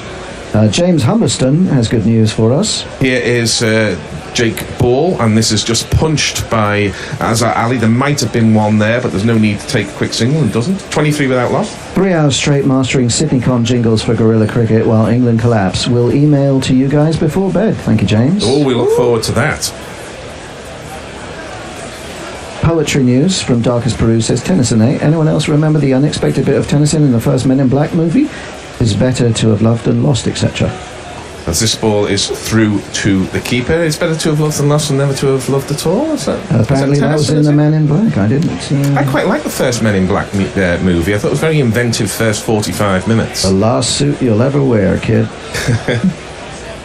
So Pakistan are already well ahead of the required run. Well, not well ahead, just ahead of the required run rate. They're they've just gone to 6.27. Well, it's pretty much well ahead. Yeah. As this ball is edged, I think, deliberately by Azhar Ali, and I think that's Ben Stokes, who's fielding as usual at 2nd and 3rd slip, and he got a hand to that on the inside, and I'm always impressed with a slip when they go on the inside. Yeah. A big left hand going down there. And he saved 4 there, did Ben Stokes. It was a very half-hearted effort from Joe Root, who was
to Moeen Ali, and there is no run. Showing your youth, I'm a East Coast guy. Golden age. East Side and West Side is New York, though, isn't it? West Side Story. No, in terms of hip hop, I swear it's like, because that's why they open their stuff with It's West Side. Yeah, but that's about the town, not about the nation. Oh, maybe that's what I was referring to. First time we went to Vegas, jet lag, and I'll just break off as Jake Ball gets the ball pushed back to him by Farker, and it is no run. We were staying at Circus, and Linus was maybe 6 years old, 6 years old at the time. But because of jet lag, he was awake at sort of 2, 3 in the morning, and there's a curfew on kids being on the strip at that time. But we took him out there. But there were loads of people sort of gathered outside Circus, and they're taking photographs of themselves and everything else. We're kind of slightly wondering why it should be. Until we realised that's where Tupac got shot, I think. So this ball is pulled by Farker to Moeen Ali, who runs around from forward square leg to backward square leg, and through for a single. And England needs to do something different. I keep saying this. I don't think they can just say that Jake Ball and Mark Wood are our opening bowlers, so we're going to bowl them the way we intended, and then we're going to go to Liam Plunkett first change, and then Ben Stokes to bowl try and get a bit of reverse, as indeed the Pakistan bowlers got, and we'll fiddle some Adil Rashid in there as well. As this ball is cut by Azhar Ali, that's a lovely stroke, one of the few timed shots, and Adil Rashid does something which really is well beyond his compass. He runs in, attempts to pick the ball up one-handed. He usually has enough trouble picking the ball up two-handed. Sure enough, he couldn't do so, but he does not concede a run because there was always 2 there. Azhar goes to 8, Pakistan to 29 without loss. Jack Perkins says, the more the merrier, and in time the filthy Fakar jingles will come, he says. Hassan Ali is currently the leading wicket taker. He's bowled very well. Jake Ball is a bit full with this delivery, and Azhar, having got 2 off the previous ball, is happy to just defend it into the covers, and there is no run. Currywalla says, Pakistan need to do no shit but just be sensible for once. Yes. Nah, that's not in their makeup though, is it? I was going to say, you could have that on a Pakistan supporters t-shirt for the last 40 years or so. But that's what makes them interesting to watch. That's why you tune in, because you do not know where it can go. Of course, and Azhar Ali is beaten on the outside edge. She essayed an enormous extra cover drive to a length ball, attempting to hit it on the up, and Jake Ball beat him outside the off stump. And he has a kind of permanent grimace, does Jake Ball. Lots of fast bowlers have that. That was a pretty decent delivery, hit the seam. Azhar Ali missed it by a mile. James Humberston says, jingles awarded HD, I don't know what that means, but presumably an award, include Fuck the English Team for 3 trumpets, and Cricket Rain and adaptation of Chocolate Rain. Oh, that's pretty good. Witty is always good. Was I right about Tupac getting shot outside Circus? I'm not. Tupac? Or was it Biggie? I don't know. Mark Wood's in, and this is another top edge, but it's landing safe. And they keep bowling short to Farquhar, who keeps playing pulls and cuts, and now he's having a bit of laugh and a smile there from Mark Wood. He knows that's gone his way. They're through for 8 single. Pakistan are 30 without loss. I mean, he's going to live by the sword, he's going to die by the sword. Oh, it was a top edge onto the helmet, and that's why he was just raising the thumb to Mark Wood, who I'm sure he's a decent bloke, Mark Wood. I'm sure he will have inquired after the well-being of Farquhar, but that hit him fairly flush on the helmet, and back in the day that would have been pretty bad, but he's still smiling, is Farquhar. He's enjoying it. Why wouldn't he? 30 without loss. Pakistan beaten on the outside edge is Azhar Ali by Mark Wood. Both Jake Ball and Mark Wood are bowling some wicket taking deliveries here, but they can't just find the edge of Azhar Ali's bat. They're holding the seam up, and they're just offering it to move away. So you may be saying, well, Gary, why do you keep asking for Moeen Ali or for Adil Rashid? Yes, Gary, why do you keep because asking you just for you can't afford to bowl 5-6 overs where the bowlers are being unlucky. I do You've also got to take a wicket. Yeah, I do also think semi-finals, that kind of thing, it is the time to be more adapting, whereas England are very, very, very keen on just sticking with the plan the whole time. I thought we got beyond he's that. beaten again by Azhar Ali, and Mark Wood gives him an old-fashioned look, as PG Woodhouse would say. Isn't the England sticking by a plan thing what we got beyond to get where we are No. now? I think this is part of the plan. I think they're much more adaptable in their batting than their bowling. I think a lot of the revolution in English white ball cricket has come from a freer spirit in terms of batting. I'm not sure that we bowl particularly differently to the way we did before. One might say that there's been more faith shown in Adil Rashid as a leg spinner, and they're saying, look, you're going to go for a few, but you'll get wickets for us. As Wood's in, and this is defended to point, and there is no run. But I still think that with Moeen Ali being a frontline test spinner, I think he's very underused by England. Just 2-3 overs, just let's see whether the golden arm works. But you say they that don't do that very often. You say that, Gary. I'm not sure it's necessarily part of a plan. I think that the England batting mentality has come, the change in that has come from the individuals. I'm not sure it's actually come out of a plan to do it. I think it's the kind of individuals that they're picking that are more like that. They're more decomposed. Mark Wood goes wide on the crease, Bothnescally, and beats Azhar Ali again on the drive outside the off stump. And Azhar Ali is now essentially trolling Mark Wood with his bat because he keeps flashing it at the ball and missing it. You see someone like Darren Lehmann, he's definitely going to be having conversations in the dressing room about being aggressive, about trying to, really pack a punch at the beginning. You just don't see that coming from people like Far Brace and Trevor Bayliss. I think they'll say something like, we'll go for it, but, these are the people that are still putting, they're still not. There's no David Warner in our side outside necessarily. Off, and there is no run. Well, a David Warner inside, of course, of Jason Roy, who's barely been able to get off the square. So I think but Jason Roy is not a David Warner. You don't look at David Warner walks out, and I think most bowlers think to themselves, okay, that's what they think. Whereas Jason Roy comes out, and I think most people are like, okay, I've got one or two plans against this. I think Warner got some like 700s in 2016. So he's gonna be frightened. He's gonna intimidate batsmen. But what I'm bowlers. What I'm suggesting is that they have roughly the same role to go hard at it from the beginning. Although Warner has reined himself in recently a little anyway. I think that England in the batting, they've got the freedom to improvise. It's a plan, if you like, to give them that freedom. As ball's in, he's on leg stump, and that's a better line to Fakhar Zaman. Why they've been bowling short and sometimes wide of off stump to him, I do not know, because like most hitters, he doesn't enjoy the ball up under the armpit, and that's where that ball was on its way. So a dot from Jake Ball, and there is no run. Pakistan are 30 without loss. Steve Kellett says, barring a miracle, England are completely and utterly pluked here. Darkest Peru says, West Side are not the same as West Coast. Thank you, Darkest Peru. As Farquhar is in, and rather Farquhar is batting, and he pushes this ball to the left hand of extra cover, who I think was Liam Plunkett, and they're through for a single. No, that's Alex Hales there. Yeah, I just find it difficult to pick out. That is Alex Hales. Alex Hales with his spray-on moustache. Jason wonders, are we looking for India-Pakistan final? Don't remember if they both ever played in the finals outside Asia Cup. Oh no, they played in the World T20 final. I'm sure Misbah played that innings, which he was too late getting going. I'm sure that was the World T20. It might have been the World Cup.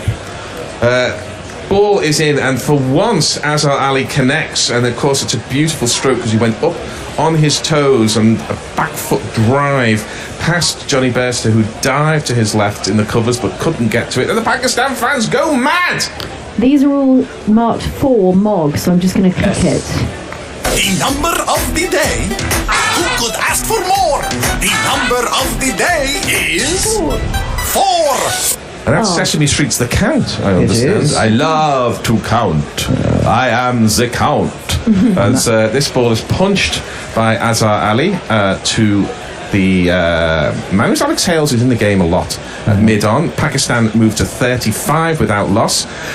They need 177 more. Their target is a somewhat anemic 212, and we've seen some very bloody batting from Farquhar, who's thrown his hands at everything. And to be fair, Azhar Ali has essayed quite a few drives as well, but he hasn't connected with many, and he gets this ball to point, and there is no run. Nakul Bande says, time for root. Well, on the idea of shit takes wickets? Yeah, there's a bit of that. He's a proper golden arm, isn't he? Yeah, he is. He really is. He is. Moeen Ali is tends to take famous wickets, doesn't he? The big guys. Famous wickets. Derek Willis says, never underestimate England's ability to doggedly do the same thing. Was that Azhar Mahmood there on the Pakistan balcony? I'm not entirely sure. As Jake Ball gets punched by Azhar Ali to mid-on. It's the end of the over. There was no run from that ball, which means that Pakistan remain 35 without loss. Azhar has 12. Farkar has, I think, 15. I'm behind on tweets. 16. Here we go. Barnaby Shepherd just woke up in Cali. It's 7 a.m. here to discover that we are up to our necks in shit. What happened? Hashtag come on England. Steve Kellett says, as often happens after like England's, the opposition comes in and bats on a different wicket. Barnaby Shepherd says, do you have a jingle about getting hit on the helmet? Fnar fnar. Ravi says, we rediscovered our long-lost pusillanimity, I can never say that word. I can't either. And ability to stubbornly stick to a failing plan, as we are demonstrating with the bowling. Very deep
Pakistan has to score 212. Off he goes and bowls, cuts well, but straight to point.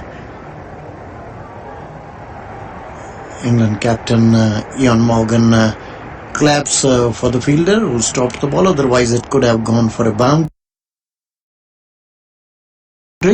Pakistan in commanding position here at Cardiff.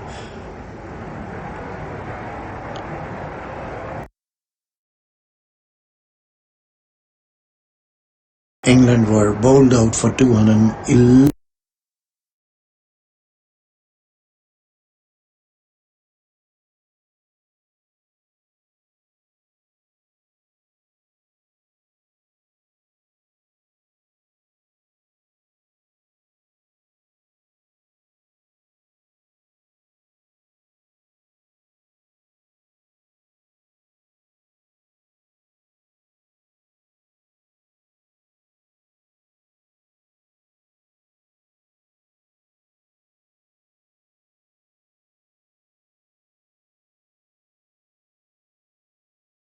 difference of us having lost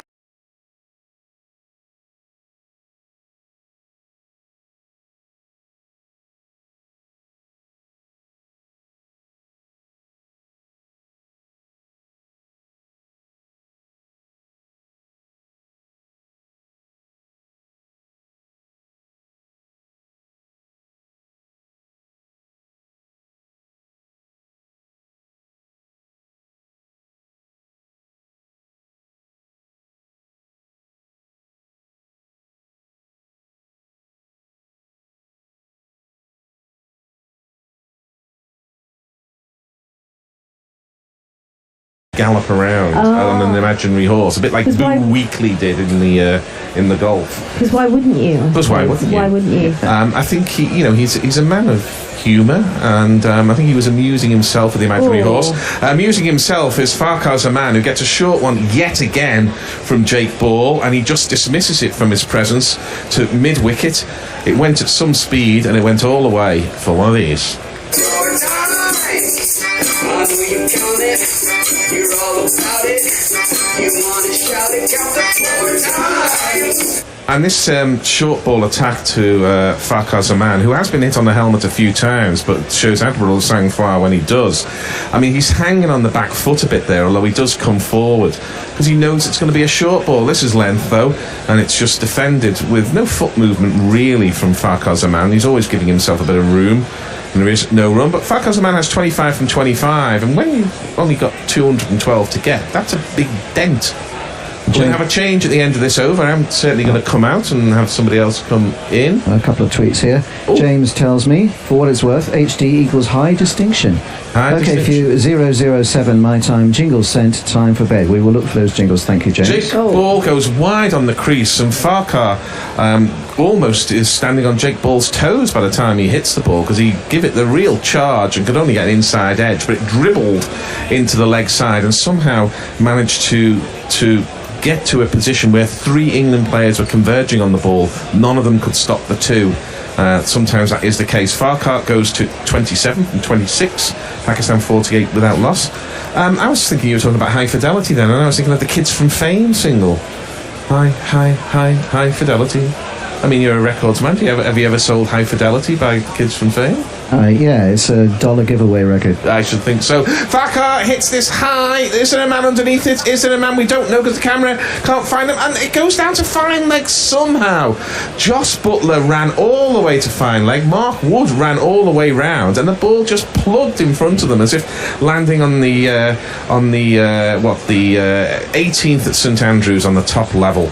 And it was a big top edge as Farkas Zaman is now just running down the wicket to anybody. It got quite close to Mark Wood, but he couldn't get underneath it. And Jake Ball, who is going through the full catalogue of fast bowling grimaces here, he's going through Glenn McGrath's gallery, and he conceded. I think they only got 1 run off that. Did they only get 1 run? Maybe they got 3. I'm not sure. Yes, they did get 3 because they're now 49 without loss.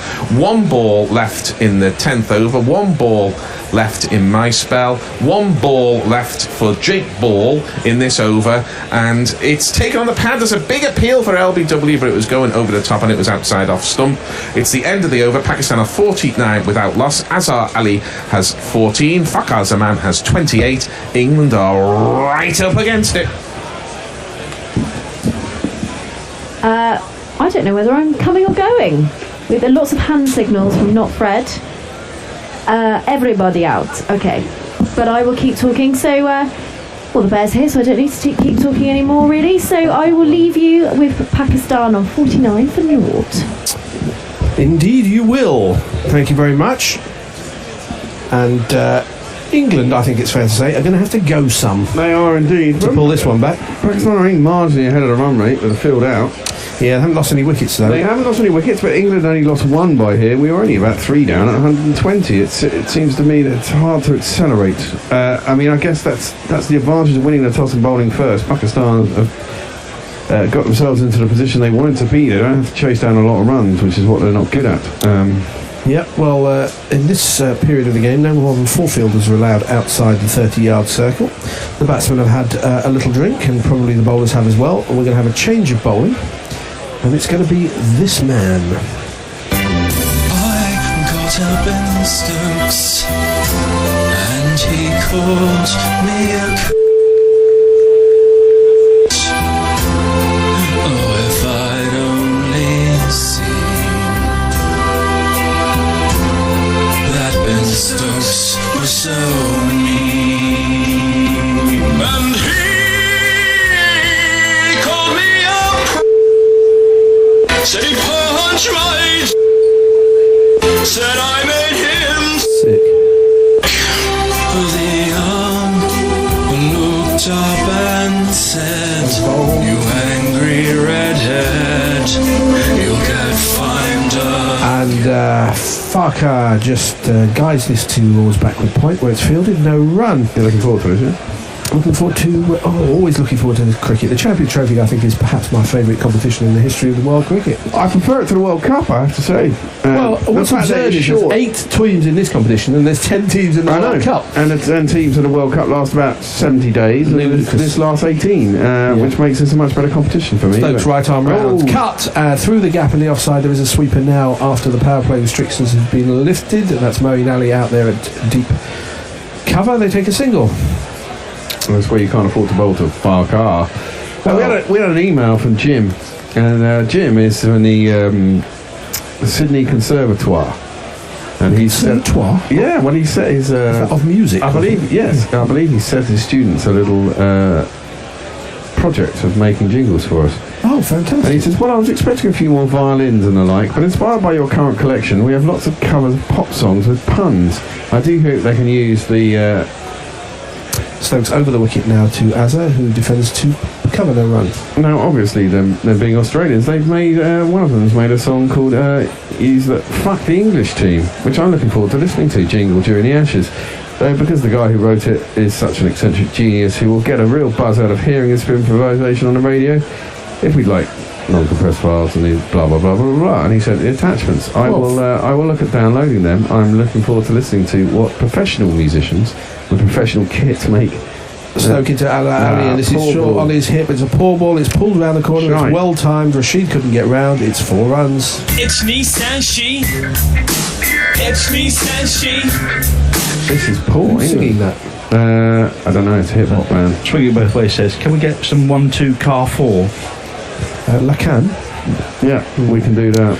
Yeah, Rashid was actually on his heels. He was going the other way. I don't think he would have picked it up anyway, but it looked like his first movement was to go the wrong way, to go square rather than find. Stokes in again to Azhar Ali. He was 18 off 35, and this is a much straighter ball. He tucks it off his knee roll down towards long leg, takes the single. Stokes was lifting his hands as if he could sense an appeal there, but Azhar's too good of a batsman to miss a straight one. I think you kind of got a bold test line here, haven't you?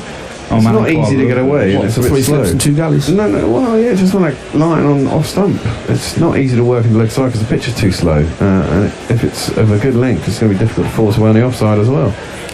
Man in Kuala Lumpur said this is deer in the headlights work from England here. Well, yeah. We know what Alistair Cook would do with deer in the headlights. As Stokes bowls to Farker, who cuts this down to that fine third man, takes the single. The end of the 11th over, 56 for no wicket. And Rene Keita says, I suspect Wood got riding impersonation from Gangnam Style. Bagrat says, like you just said, they are Pakistan. A wicket here could spiral into 3 more, but England need the first. They do indeed. And I'm sure once they get one, things will change. And Rene Keita's with you, Bear. He says, as much as I like cricket, I prefer Chinese water torture to the World Cup. Yeah, the World Cup. I really hate the World Cup. 8 or 9 weeks are a bit tedious, aren't they? I mean, this is, as you say, it's a tournament with roughly the same amount of teams, and it lasts 18 days. It's perfect, It's a proper knockout tournament. I mean, even the fact that we thought, Group 2, we thought Pakistan and Sri Lanka were going to go out. Suddenly, match turn around, bit of rain, everyone's in it. Last 2 games are absolute knockout games. There's virtually everything on everything. It's good. It's good. Before we get to the new bowler, Ben says we should just put boundary riders out and wait for the run-outs to come. Well, I think we've had all the run-outs that we're going to have for this tournament. This man's going to bowl. He's got a long jingle. I'll put it down for you. Plunkett bowls. It's guided out to third man for a single. We won the championship in 09, and then again in 2010. The children we dropped to the seconds.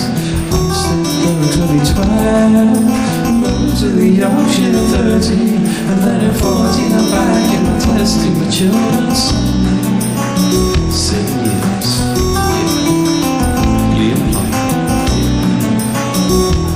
Yeah, it's now about 11 years of Liam Plunkett as he bowls a very straight ball, which Azza does turn square of the wicket on the leg side, out to deep square leg for a single. Our two resident jingle makers are having a go at each other. Oh, really? As they tend to do. Jeff Perkins says, "Oh, you never wrote a song called 'Fuck the English.' We are well and truly last season's jinglers." To which Mog has responded, "Evolve or die," as they say. Absolutely. Well, you know, it was a man who was a listener, and he happens to teach these people in Sydney, and he said, could he set a project? We said, Sydney yeah, Conservatoire. Indeed. Farker faces up to Plunkett. Another one down the leg side. It's very fine. I'm not sure if it's bat or pad. Either way, it's crossed the boundary for one of these.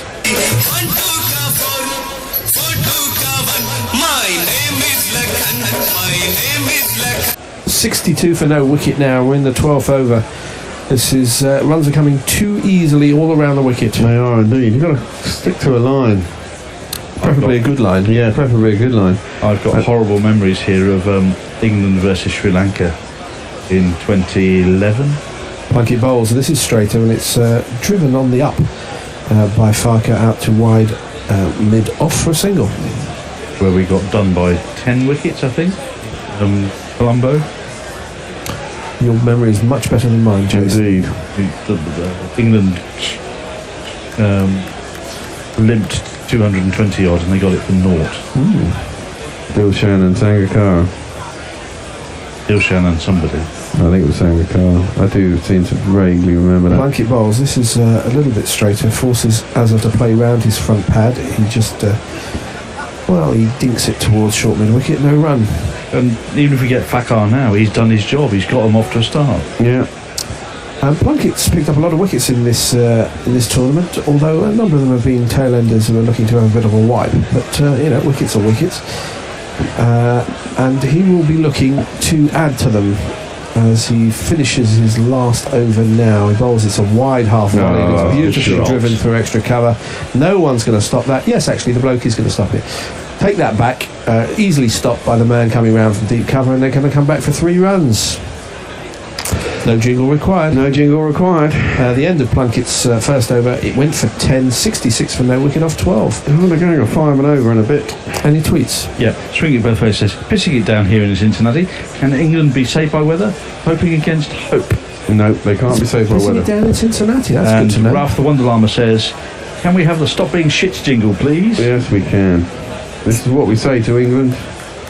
I've just got to find it because I don't know exactly where it is. And Jeff Perkins says this situation is exactly what Azza was selected for one dayers for, i.e. to anchor an innings and get 70 off about 100 balls. Well, yeah. Stop being shit. This is true. Ben Stokes will be bowling next. Stop being shit. You should play 11 times for all England players as Stokes comes in and bowls. It's a horrible ball down the leg side. There is a man down there, but it's well over his head. It's a top-edged biggie one of these.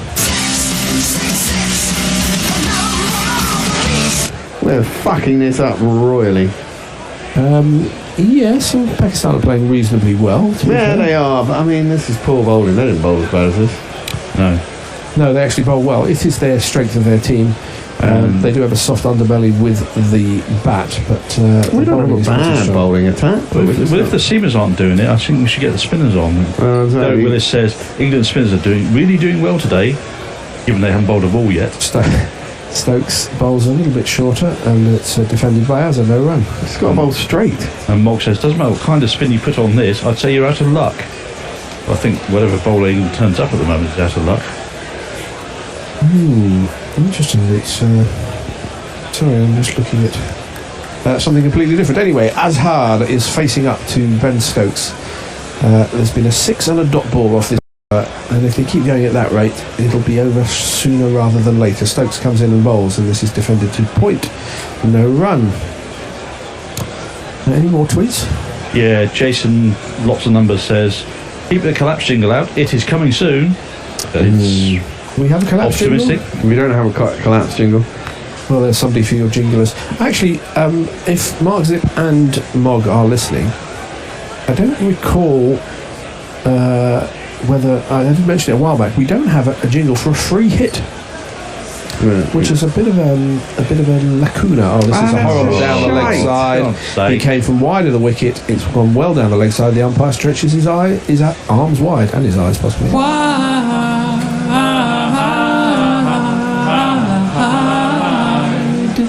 And the first retake Manhattan says, far from it for me to play Pollyanna here, but there's still much time for Pakistan to be all out way ahead of the race. Yeah, I mean, Pakistan fans will not be counting their chickens. And we've been corrected about pronunciation after this ball. Stokes bowls, this is full and wide, and it's flashed through of the wicket. It's going to beat the man coming round from cover. It's another 4 runs. What a load of right. There's not one boy for me, I must have 2 or 3, I need 4. They're almost getting to the position where it's actually going to be impossible for them to fuck it up from here, even for Pakistan.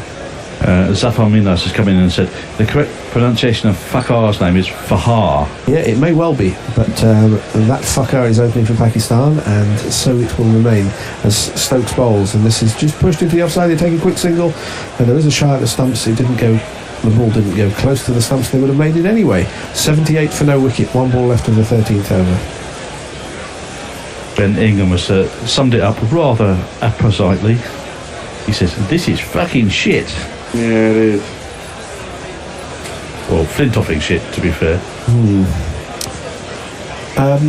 We've got some new adornments here in Gorilla Cricket Towers studio. We've got something stuck on the wall, which I may mention in a quiet moment if there is one, as Stokes comes round the wicket to the Farker and bowls a short ball outside the off stump.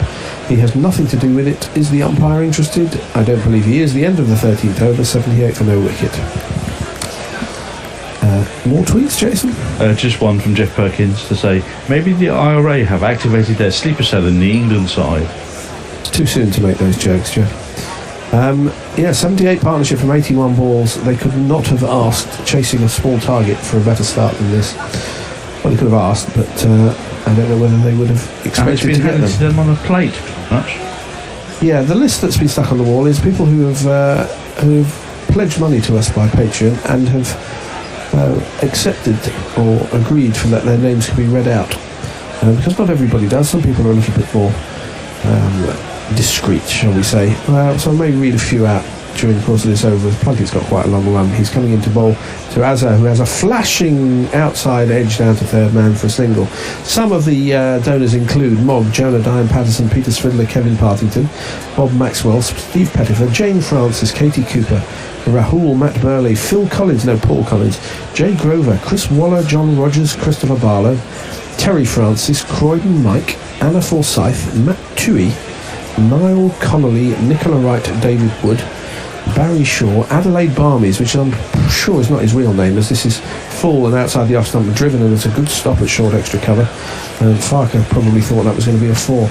Just a few more. Kenan Pandey, James Sutton, Benjamin Orcall, Paul Jones, Jeremy Henderson, Alex Thomas, Philip Shaw, Peter Lloyd, Jack Powell, Steve Bryant, Nathan Halley, Will Warren, Graham Smart, and Mark Zip, bringing up the alphabet with a Z, or a Z as he'd probably call it. 79 for no wicket off 13.2 overs. And if you do want to contribute to us, even a small amount on a regular monthly basis, visit the site patreon.com Gorilla Cricket as Plunkett bowls to Farker, who just guides this to point, no run. Any donation, however small, will be gratefully accepted. And larger donations will be periodically, we'll be reading out your name to thank you for your help in keeping us going. Any more tweets, Jason? Yep. First Retake Manhattan has got a potential jingle for us. He says, burning down the house from Talking Heads as a potential collapse jingle. Perhaps. Yeah. Probably a bit insensitive given what's happened at Grenfell Towers today. Yes, that's true. Something more collapso. As Plunkett bowls and a mistimed drive from Farker, but he still manages, he still sets off pretty quickly, takes the run, even though it didn't go very far from, I think that was Alex Hales at short extra cover, but they take a single, 80 for no wicket. And James Humberton said, I do like the idea of a jingle off. Jingle off between Mogg and Perko. Maybe we should get them both on Skype one day, and they can debut improvise jingles. Well, they can debut their new jingles and just talk about what inspired them. As Plunkett bowls, and this is taken off the pads. by Azza down to long leg. They've taken one. Are they thinking of two? They are not, as the throw comes in pretty quickly. 81 for no wicket. You're laughing, Jason. It's a John Embry themed joke. A John Embry themed joke. Was it about his back?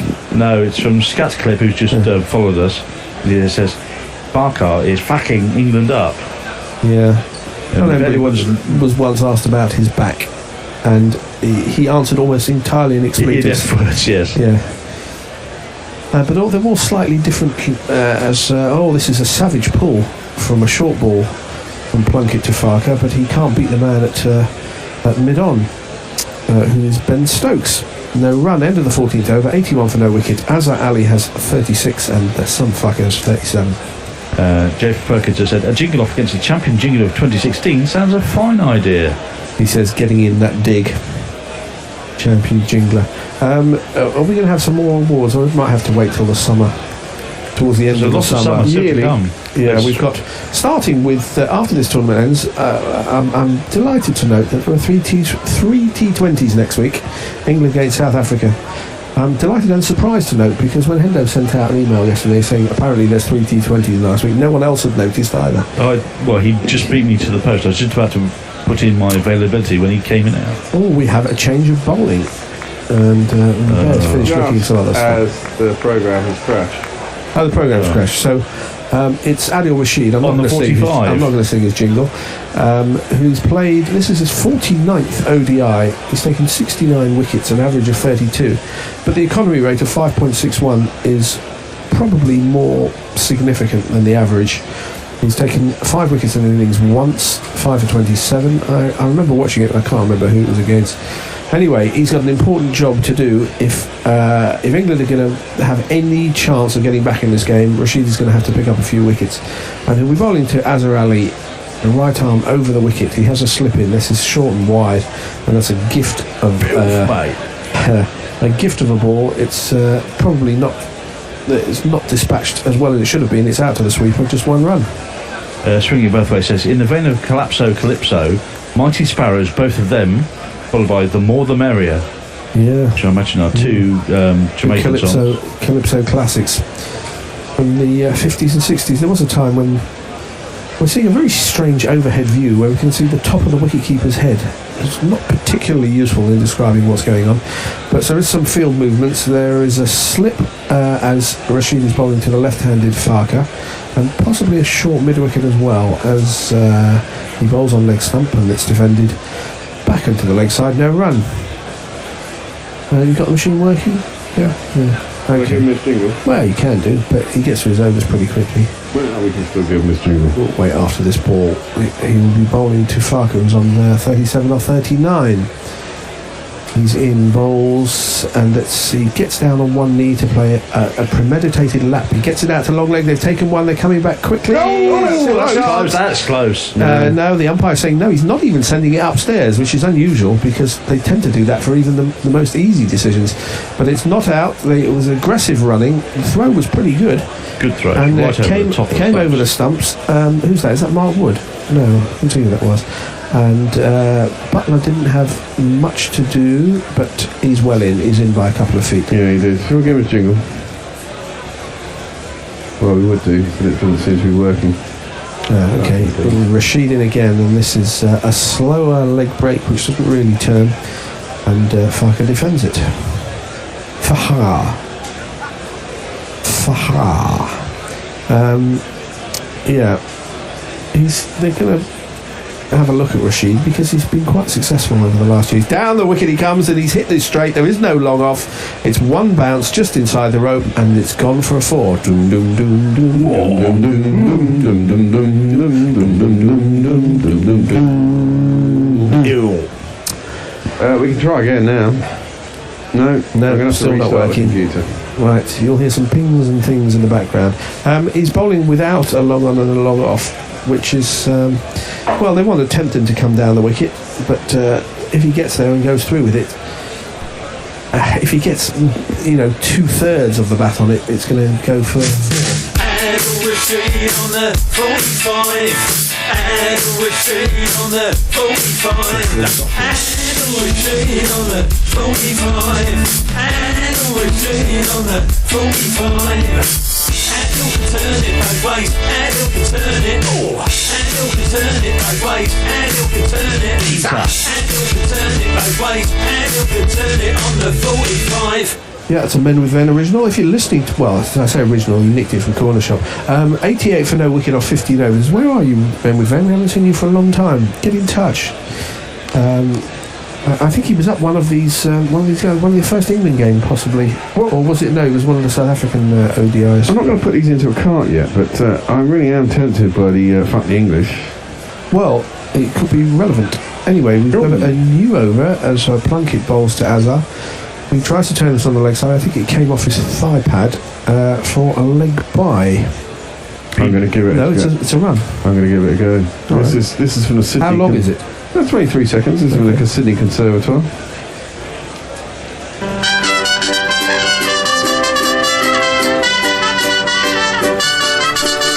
Australia versus England's team. They will have players who are really shit. For example, Joe Root, Ben and Stewart, Bond, Bowen, Ali for the English team. Yeehaw, well, it's different. Yeah. That was just a dog ball. What? This is some kind of an official school of music. And this is what they're Sydney churning out. Conservatoire. Okay. I need to look that up. Quite esteemed, I imagine, the Sydney Conservatoire. Well, it's got a Poncy name, so well, yeah. Well, it is Australia, so it can't be that Poncy. As Plunkett bowls another ball, it's short, and it's an attempted pull. It's mistimed. It goes to short mid-wicket, where where Ben Stokes fields. No run. PJ Meader said, England have 3 T20s next week. I'm in Scotland, damn it. Yep, Wednesday, Friday, and Sunday. Yeah, they're all late evening kickoffs, about 5 or 6. The first two are. The last one, I think, is mid-afternoon. Right. And one of them is in Taunton. The first one, I think, if is in yesterday's 50 over game is anything to go by, could be a cracker. As Plunkett bowls again, this is driven very straight. They set off immediately for a single. Mid-off has to go some way to his left to field, and they take one run. What England mustn't do here is panic, because there's still 120 runs to get. You can get into them. Stranger things have happened, but anyway. I have to tell you, there are umbrellas out, but they're only there to defend the owners from the sun rather than from the rain. It's glorious weather, and the rain is not going to affect this game. This is a full ball on leg stump. It's a half volley basically, and it's turned out to deep square leg for a single. 91 for no wicket. Ravi Nair says, guess I'll support India for the rest of the tournament. You can't be with the one you love the one you're with. Steve Stills. He normally keeps telling us that India are going to lose, isn't it? Oh no, that was Mumbai Indians. Yeah. So and Faraz says, they're probably not expecting to be in this position. Deer in the headlights? ? Well, no. I mean, as long as they're not losing wickets, they'll be happy. Short, pulled out to cow corner. There's nobody there. It's 4 runs. Right. Fucking. Number 4 counts all the seasons, and the 4 legs on a chair. I don't want to see Atif now. I don't want to hear from him. Don't talk to me ever. Well, we won't hear from him. He'd be out of the audible spectrum by now. Yeah. He does get a bit squeaky when excited. Masood Mirza says, you never know, Pakistan can collapse at any time. We haven't seen much of Fakhar play against spin, so let's see. Well, he's just smashed one straight over the mid-off. Well, she get Moen then she get Moen and then she get Moen back into the attack as well. Into the attack. He hasn't bowled yet, has he? And Nestle Boys come to the party. He says, well, flint off my old boots. Who'd have thunk it? Well, no. Pakistan worked this tournament well. They got themselves in a position where the odds are very much huge against them, and then just started to play. Not there's any correlation between those two things, I'm sure. As we're playing this. We're kind of doing this a bit by rote, aren't we? New over from Rashid, a big floaty leg break, which is driven square out to the sweeper for a single. But there's no zip or zing in the field. They're all a bit in the green flat. room. Well, no. In the green room. So it's going to be boiled to death slowly like a lobster. Well, if you're not taking a wicket, you have to be switching things around all the time, because you get one, you can bring two, you create a bit of panic, how Rashid bowls, and this is driven past a despairing dive of the bowler. Not very well timed, but it goes to mid-on. That's a single. 97 for no wicket. They only need 115 more of 33 overs, which is, in any other cricketing context, an absolute doddle. But we'll see.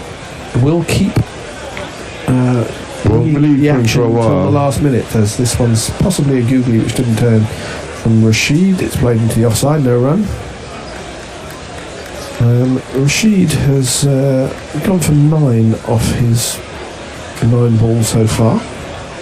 Can't work out what that run rate is. As he bowls again, this is a leg break, turned a little bit shorter, turned very easily into the leg side. They take one, that's all they're going to take.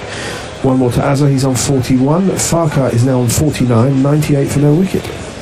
Chantal Pereira asked the question, who will each Guerrilla Cricket Com support in the potential final if Pakistan get through versus India or Bangladesh?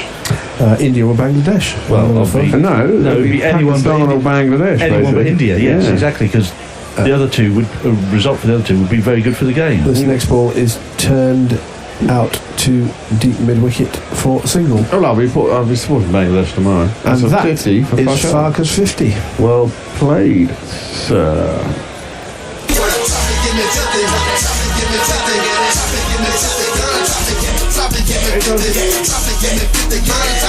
It does seem quite absurd that whilst we're playing a home series in England, they've decided to go on a worn wicket that, as NASA was pointing out halfway as we were listening to what they thought at halfway. Rashid bowls a well-flighted leg break, which is defending the offside. Which is slow, it doesn't turn as much, but it's kind of slow and low, more like the wickets they would expect in the UAE. Well, maybe they thought they'd be playing South Africa. And as if on cue, ridiculous. Dr. Dan has tweeted in with a picture of Fahar Zaman hitting a 6, which I've retweeted to all our followers. I imagine there'll be a lot of shit given out in the press about this track, which will, regardless of the result, probably be unfair, because if Pakistan win this, they won the toss, they put England in, England didn't deal with it correctly, and they'd have won the game. But I still imagine there'll be a lot of shit in the press. Oh, look, we do have a change of bowling. I was correct that you were asking for. Indeed, we'll have this man. Decision. I'll let you touch, move over, AMLO. I like it too much. Move over, AMLO. You're one hairy dish. I love unconditionally. It's Moeen Ali. With an incredibly shaved head, as it shines in the sunlight, as this is outside the off stump and an indifferent shot from Farquhar, and it's through to Butler's gloves. 99 for no wicket. Mowing against the left-hander, perhaps. I doubt that he's going to be a difference maker in this game, as this one's just nudged into the offside, very square. There is nobody quite there, so they take an easy single. Only tweet, Jason's just I'll catch up with a few in between balls if I can. Yeah, go for it. Fire away. James Humberson says, they played it. You've heard the quality of the competition now. Do those trumpet licks scare you? No. I think any lick from Australia would scare me, to be fair. The Conservatoire. And first we take my hand and says, there's always another brick in the wall too. But I think we have probably a winner on the jingles for collapses. From Messages, who says a Marlene Dietrich collapse jingle, perhaps, when after this ball. As this is turned to short mid wicket, no run. Bowling a putt again. I never wanted to. What am I to do? I can't help it. That's a quality rendition there, Jason. Down the wicket comes Azza, but he can't beat the man at short mid wicket. Well, if she were alive, I'm not sure she would like to be. No, but she's dead and she can't sue. We have such titles as Come Support The something or other, I presume, whoever. Mowing bowls again, and this is just nudged up to deep mid-on for a single. We have Cricket Rain. Dropped Catch. Ooh. We have Game Over. Get Out. I Caught the Ball. Well, let's have a couple of those between the overs. We've got one ball left to the end of this over. We've got an LBW jingle. So play maybe a 10-second one after. He goes well outside the leg stump and flays this over wide. Extra cover wide mid-off does Farquhar and gets 4 runs.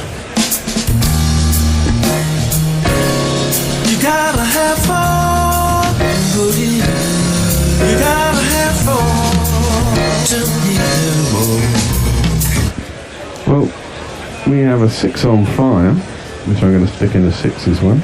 That's presumably the Kings of Leon.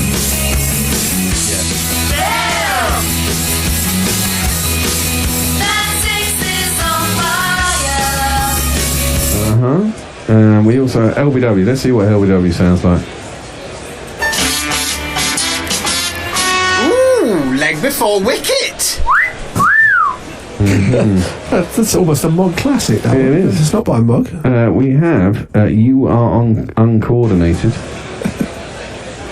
I want to hear what that's like. Hold on, I'm going to give that a go. Oh, you are uncoordinated. Okay.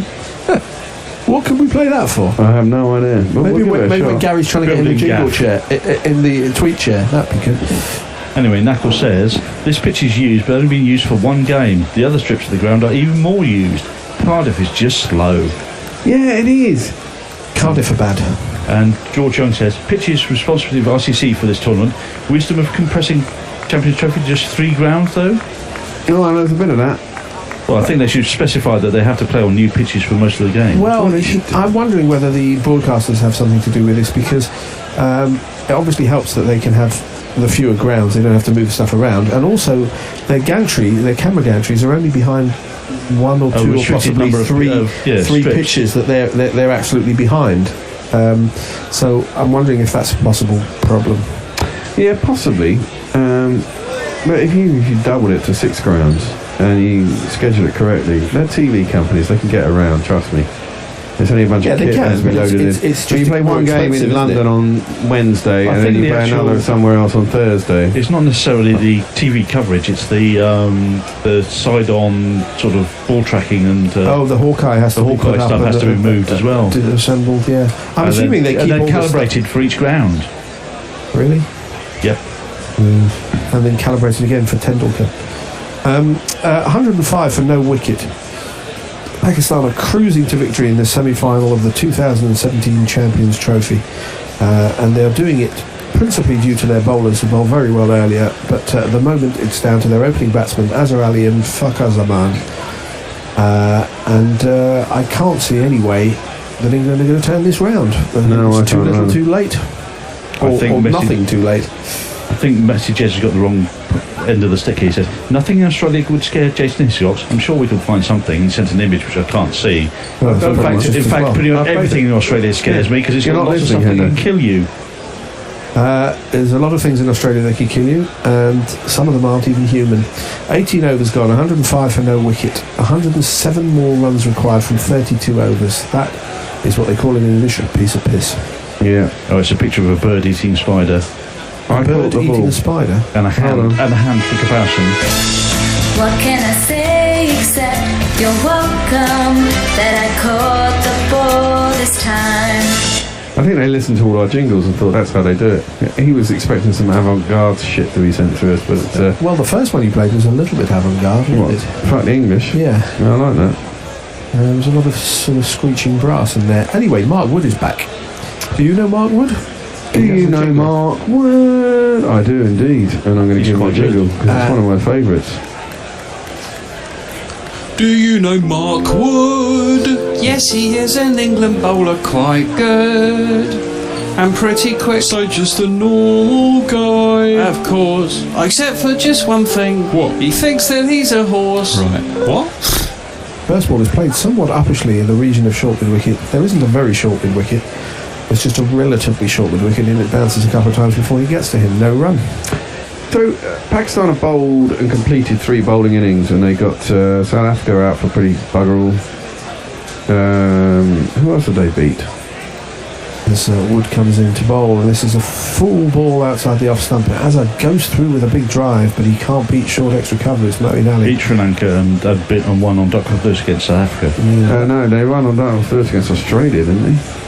No, they weren't playing Australia. No, they weren't playing Australia. Australia were in our group, and they beat Sri Lanka. I mean, but in fact, let's be honest. That was the playoff, wasn't it? Yeah, exactly. They got South Africa out for not many, and they got Sri Lanka out for not many as well. And England out for not many. And England out for not many. So yeah, the bowling is their strong suit. Wood comes in and bowls again. An attempted dab down to third man from Azza, and he was very close to edging that through to Butler. Oh, he could have had 5 edges, Azza, couldn't he, against Mark Wood? Yeah, well, Wood beat him 3 or 4 times in one over when he was playing big drives, but this was more of a dink shot, which at best gets you a single, and at worst has you on your way back to the hutch. Chantal's got a couple of suggestions for jingles. Another one bites the dust for collapse. I think we used that once upon a time, yeah. That's it. That might be embargoed from the tier sofa days. Yeah. Well, we could do it again as Wood comes in and bowls another short ball, and it gets through somehow. As I try to tuck it into the leg side, they're asking for a belated and not very convincing appeal, but he tried to turn it in the leg side. It beat him and got through to Butler, and Wood is thinking, actually, did that hear the bat? No. It wasn't far away. It wasn't far away, but it didn't. Of course, we got White's next. Now You're Gone for a wicket jingle from the same source. Now You're Gone.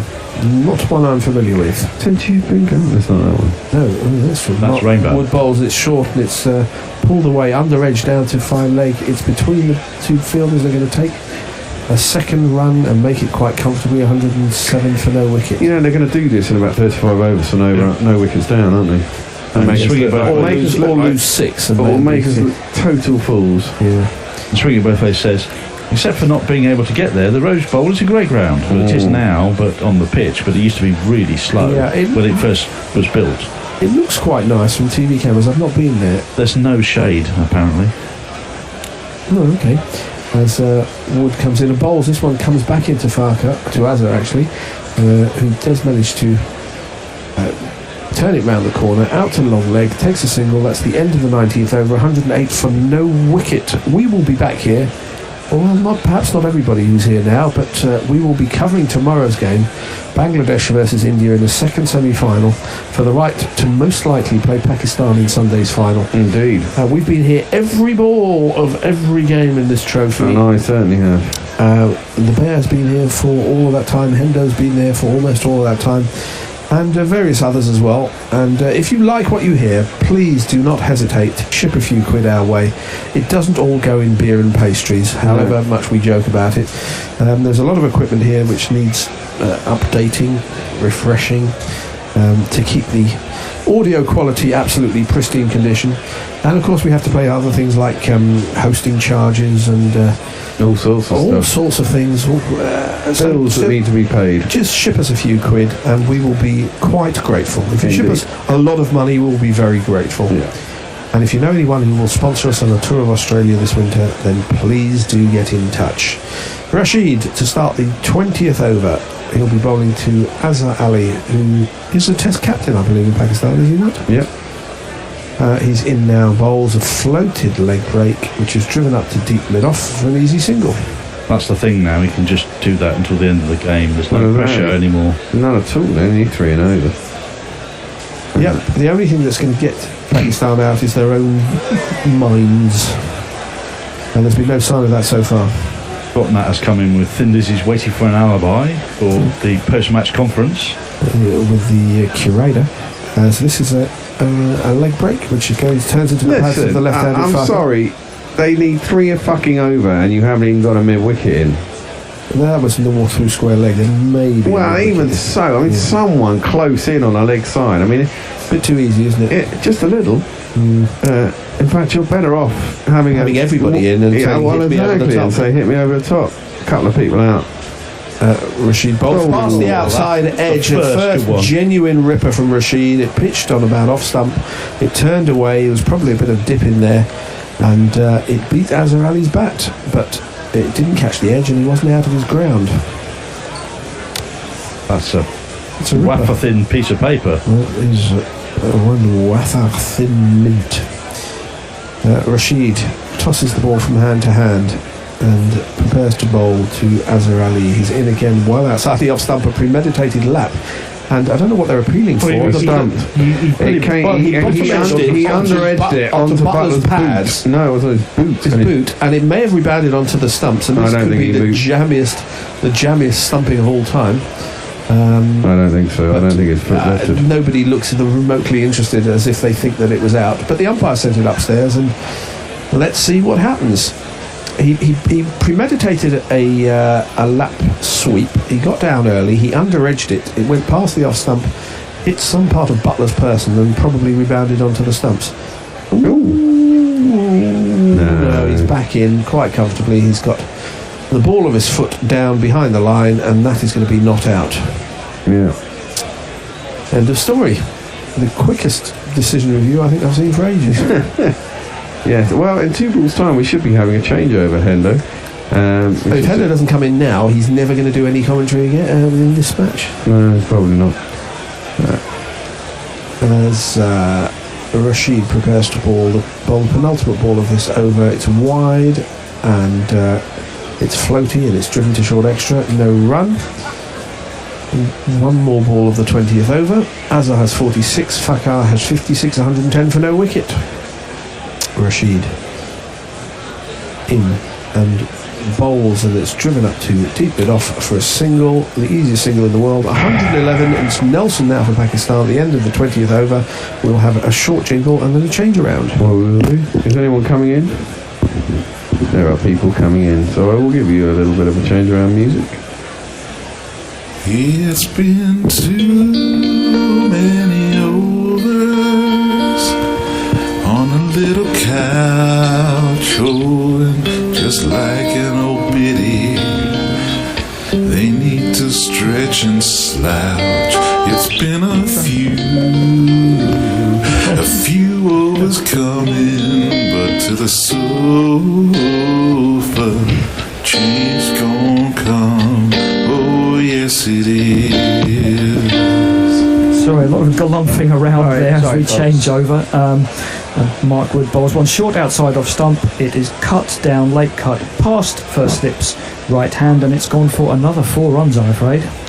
Oh, let me scroll. Because we've got a 50 as well as the 4. Right, here's the 4. It's Nissan she. It's Nissan she. And then 50. It should be in play. The first one will be up the top. I've got it. Here it is.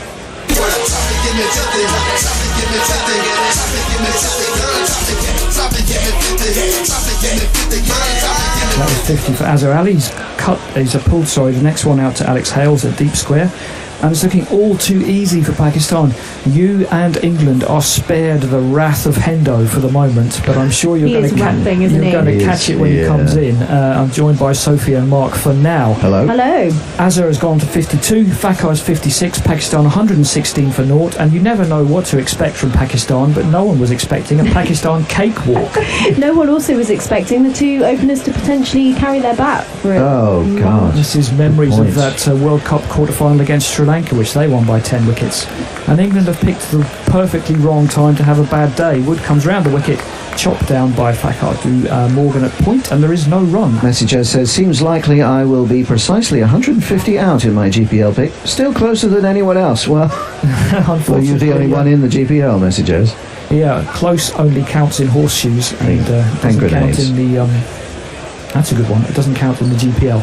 No, neither does being off by 150, so I think that jackpot is going to carry over even to the tomorrow's semi-final between India and Bangladesh. In the meantime, Pakistan lead 96 from 29.5 overs. Wood comes in a little bit fuller, chopped down to backward point again. Again, there's no run. Rather desultory underarm throw from Owen Morgan, and England have just got to make something happen somehow here. Ben Ingram comments on the pitch, it's disappointing this wasn't a new pitch. Being a semi-final, England do seem to enjoy having home pitches which suit other teams though. Smiley face. I think, is it a question that we're hosting too much stuff at the moment? We've got the Women's World Cup that we're hosting. We've got the Champions Trophy. There's something coming up, isn't there? There's the South actual Africa's World Cup. We're going to be playing cricket till September. That one's gone through. They've gone up. Mark Wood seems very confident.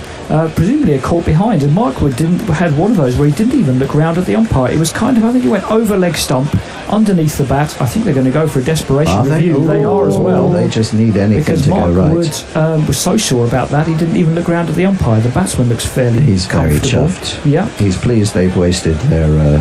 Should we have a review jingle? No, I hate that one personally. I mean, all credit to our jinglers, but there's the odd one that I'm not the biggest There are fan lots of Which one? options. Go on then. Try a different one then. What about this one? Try that one then. You have to ask yourself one question. Oh, that's not Do bad. I That's feel better than the other one. Yeah. Well, do you, Buck? He didn't get anywhere near it. No, that just seemed to go over leg I think it stump. might have hit his thigh pads. Oh, is there a tiny little... No, it was on it's it before. on there It was on it before, yeah. No, he's nowhere near that. Ultra Edge will tell us... The noises from his thigh pad. Nothing at all. And does it go on to flick his thigh pad? It does, which was what set Mark Wood off, I should think. So, on top of everything else, England have now lost their review.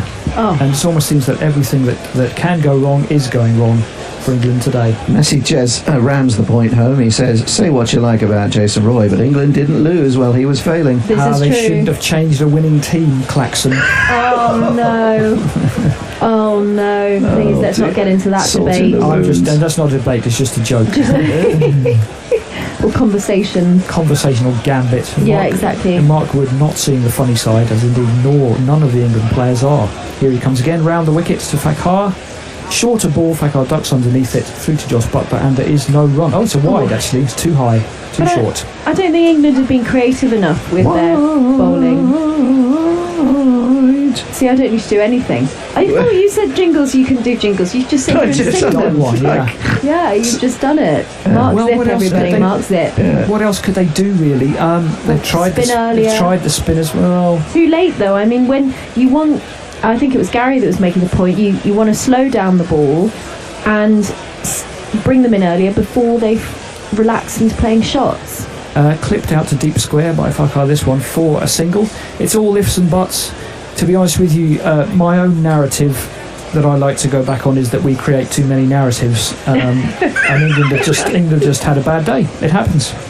Shit happens, guys. Get used to it. It does happen. Pakistan bowled very well, and these two have batted very well so far. Ravinair says, so this is the last remaining non-Asian team leaving the tournament. The ICC ranking system is clearly strong and stable. It was practically a knockout tournament from the last 8. I mean, anything can happen. Bangladesh, of course, almost certainly wouldn't be here if they managed to get 4 more overs in that Australia game. I can't tell if Knuckle is being clever or not. I admire your cynicism, but England have no control over these pitches, and there was no chance to prepare a new pitch. Was that because the ICC has control of the pitches right now? Yeah, or is he being clever? No, the groundsmen basically control them, and they keep saying they don't take any input from the England management. Rashid comes in. Oh, it's a big swing. He's could be out there. Oh, I think he's on his way. Yep, Fakhar is out. He's walking off. He's obviously tipped out of his crease there. He's gone for a very good 57 or 58 balls. Finally, a chink of light for England. Good for him for walking. Sorry. Wicket jingle of your choice. Here we go. Baby, you're gone. And Josh Buttler there was appealing before he took the bails off, whether he thought Fakhar nicked that or he just thought this is an easy stumping that I'm going to just about perform. I'm going to celebrate before. I bet he wasn't out by much. Pre-celebration, but he clearly knew he was. And a miss is an inch is as good as a yard when it comes to stumpings. So they did not carry their bats, the starters. No, but Fakhar's gone out and done his job. 57 or 58, absolutely perfect for what the team needed, as he's done in every game he's played so far. And that's one thing very much in Pakistan's favour. They've brought 2 guys into the team. Fakhar's played 3 games. Rais bowled very well today. 2 guys who no one never heard of have come and performed very well. That's all often the best way, isn't it? If you've not heard of them. On the subject of... So I beg your pardon, mate. On the subject of pitches, I know, we do tend to do that anyway. This was bound to happen with only 3 grounds being used in such a short space of time, to be honest, says Bing Ingram. Yeah, there's also got the other thing that they didn't stop. Well, if they had stopped all the county cricket, then all the traditionalists would have God, there'd have been a revolution. There would have been septuagenarians have been throwing their We'd be the People's Republic of the England. Canes waggled at them. Yeah. There'd be the peasants' revolt outside Lords. Except the opposite, the aristocrats' revolt. yeah. Who's next? Barber. It is. And here's a tweet. Here's a jingle. Ba ba ba ba ba Azam. Ba ba ba ba ba Azam. Make a stand. Ba ba Azam. You got me wishing I was golden, watching and scream. Ba ba Azam. Ba ba ba ba Azam. Yeah, one that's fairly obvious when you think about it. That one's he played it out to cover. It's bounced off the fielder's ankle, so they will get through for a single, and he's away with one. Pakistan 119 for one. That was smart. Adil Rashid took that wicket, by the way. I don't think I mentioned. It was the googly. It turned away from the left-hander. We still haven't had a side-on shot of it, but obviously he was happy enough to not waste everyone's time and walk off. Here comes Rashid again to the right-handed Azhar. He plays it past Cover's left hand into the gap. That'll be at least two. Cover's getting a workout. He is. And it's an easy two. He's still on his haunches there. Just having a little rest. That is. It might be Ben Stokes. We're going to have a look side on now. He's taken a little step outside his crease. His back foot's gone. Oh, is that? Yeah, he is. And he he's knows further it. than I thought he was. Yeah, he knows it. He couldn't move his foot backwards, and he looked around and there was nothing behind the line, which is a pretty good indicator. That one was the leg spinner, which kind of chopped down into the ground. It bounced up, as I thought he might need to do a bit of nifty footwork and volley that one away, but he pulled out of it and realised he didn't need to. Almost a bicycle kick from him there. Yep, almost. Who scored that bicycle kick in the Champions League final? I can't remember. Played back to the bowler for no run by Azhar. Mandzukic. Yes. Beauty. In a game they lost 4-1, so it was a bit unfortunate. But it was a beauty. England are looking like they're going to lose this game by an equally comfortable margin unless something remarkable happens. Tossed up outside leg stump, a little bit in the air, but it's through the vacant point area. They're not going to come back for two. Wasn't the greatest throw, but he got it away quickly, and that's the main thing. That's the end of the over. 1 for 18 for Adil Rashid. Pakistan 122 for 1. They need 90 more. Dave Wood said, game on, the collapse starts here.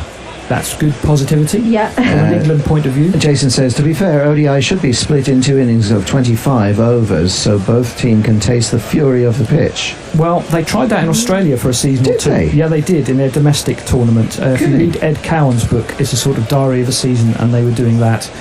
Didn't really work. Well, no. Barnaby Shepherd said, England underestimated their opponent and used an unimaginative strategy. Look, I think there's an awful Hashtag Theresa May cricket. There's an awful lot of after timing going on around everywhere. It's not even after yet. Exactly. During timing. That one's played in front of point for another single. Yeah, I don't know. I just think there's definitely the game's picked up massively since Pakistan got into bat, but I think that it's always easier when you're chasing. Saying. I think that's why they didn't make it look that way on Monday. To be fair. Yeah, but I think that's why I think teams go and ask. I mean, it's both sides, isn't it? You're seeing lots of people, because no one really knows what a good score is these days, because you've got the revolution in ODI cricket taking really big scores. That's why some teams, England in particular, often try and bat first if they can. But we knew that doesn't make sense. Surely you would bowl first, bearing that in mind, because then you know what you're chasing. Yeah. Oh yeah, no, I've got that the wrong way round. I think I've got heat stroke. I knew you knew what I meant. Yeah. Heat stroke. Yeah, yes. I'm quite hot. A select circle of the president's advisors knew what Sophia meant. Yeah, everyone out there that knows what I mean. I like to say things cryptically to make sure that our listeners are listening. Okay. But yeah, no, I have a job for you in the Trump administration. That was my point. Well made by you. Here comes Mark Kolfefe round the wicket. It's chopped down into the ground. Owen Morgan gets a hand on it but can't prevent it from going behind him for a single. Baba seemed to want a second there. I don't think that was ever on. Comfortable single though.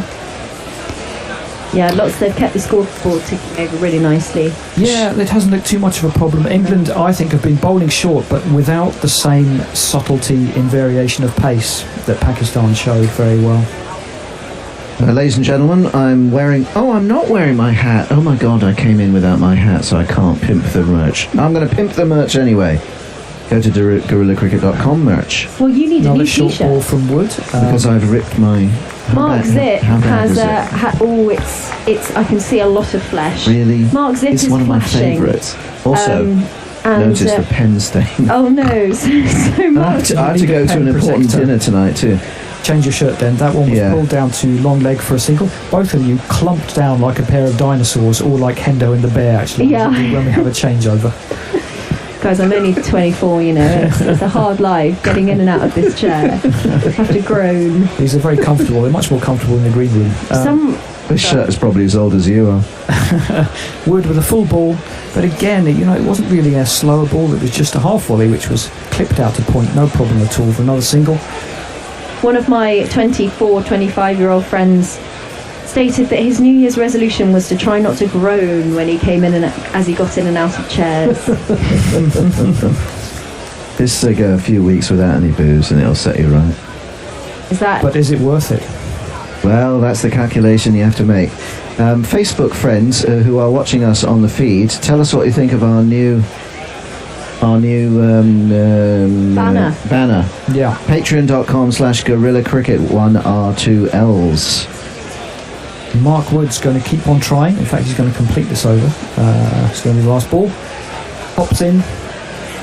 Another short ball, another comfortable pull. They should pick up 2 for that one, as the fielder has a lot of work to do out there. Alex Hales picks it up. Easy 2, and throw it in. And just looking far too easy for Pakistan. I'll tell you why. I beg your pardon. I'll tell you why I'm a Patreon donor. Why? It's because when I'm tootling around pulling up signs for my yard sale or working on records or whatever it is, and I'm listening to Gorilla Cricket tell me about games that are going on far, far away, for which I do not have video or radio coverage in any other way, I say, I'm using a service. The moral correct thing to do is to pay for it if I'm able to do so. And I'm lucky enough to be able to budget some money every month to give to Gorilla Cricket. If you are the same, if you're tootling around, if you're living in Hong Kong and you don't get cricket on the radio, if you're tootling around on your holidays in Europe, if you're in the south of France and in your second or third home, as I know you are. Here comes Adil Rashid, tossed up. Oh, yeah, good ball, a little bit of turn, covered up by Babar, no run. You have 1 croissant less a week. Send us that money. You'll be healthier. You'll be healthier. Send us that money. You'll be mentally healthier too, because you know you'll be doing the right thing for good people who deserve your support. GorillaCricket.com. Down the track comes Babar, over the top he goes. That might be 6. That might be a 6. Over long on, did he get that over the line? He did. Yes, so we need to see.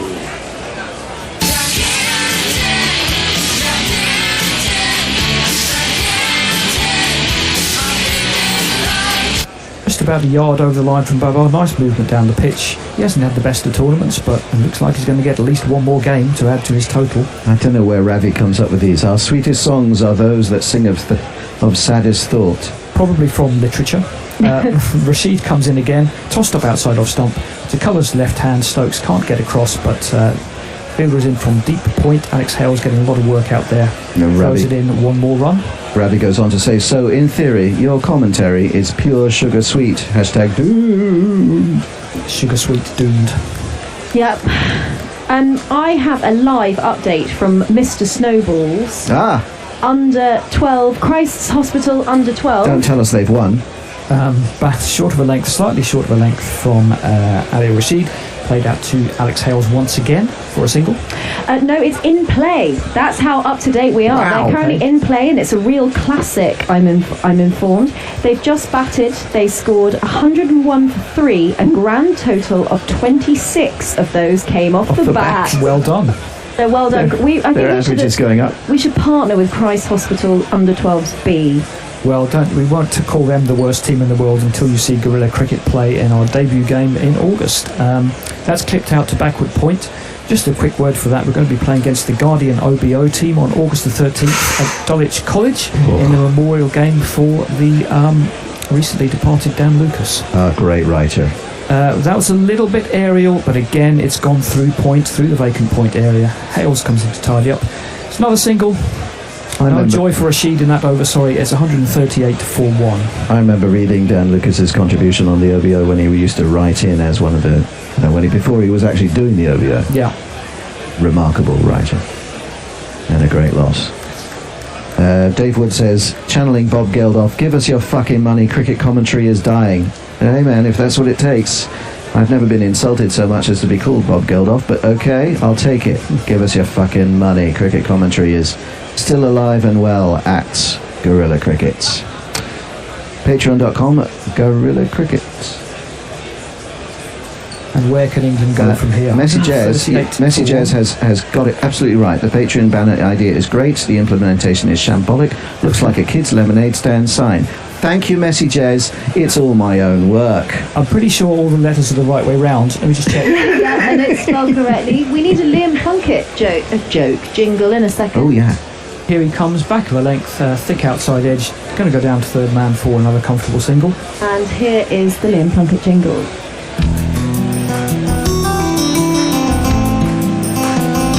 Tests and OSA, brought out the drinks in OA. We won the championship in 09, and then again in 2010. The children 11, we dropped to the seconds. I'm still there in 2012. Moved to the Yorkshire 13, and then in 14 I'm back in the test in the children. Comes top of off stump, no run. 7 years.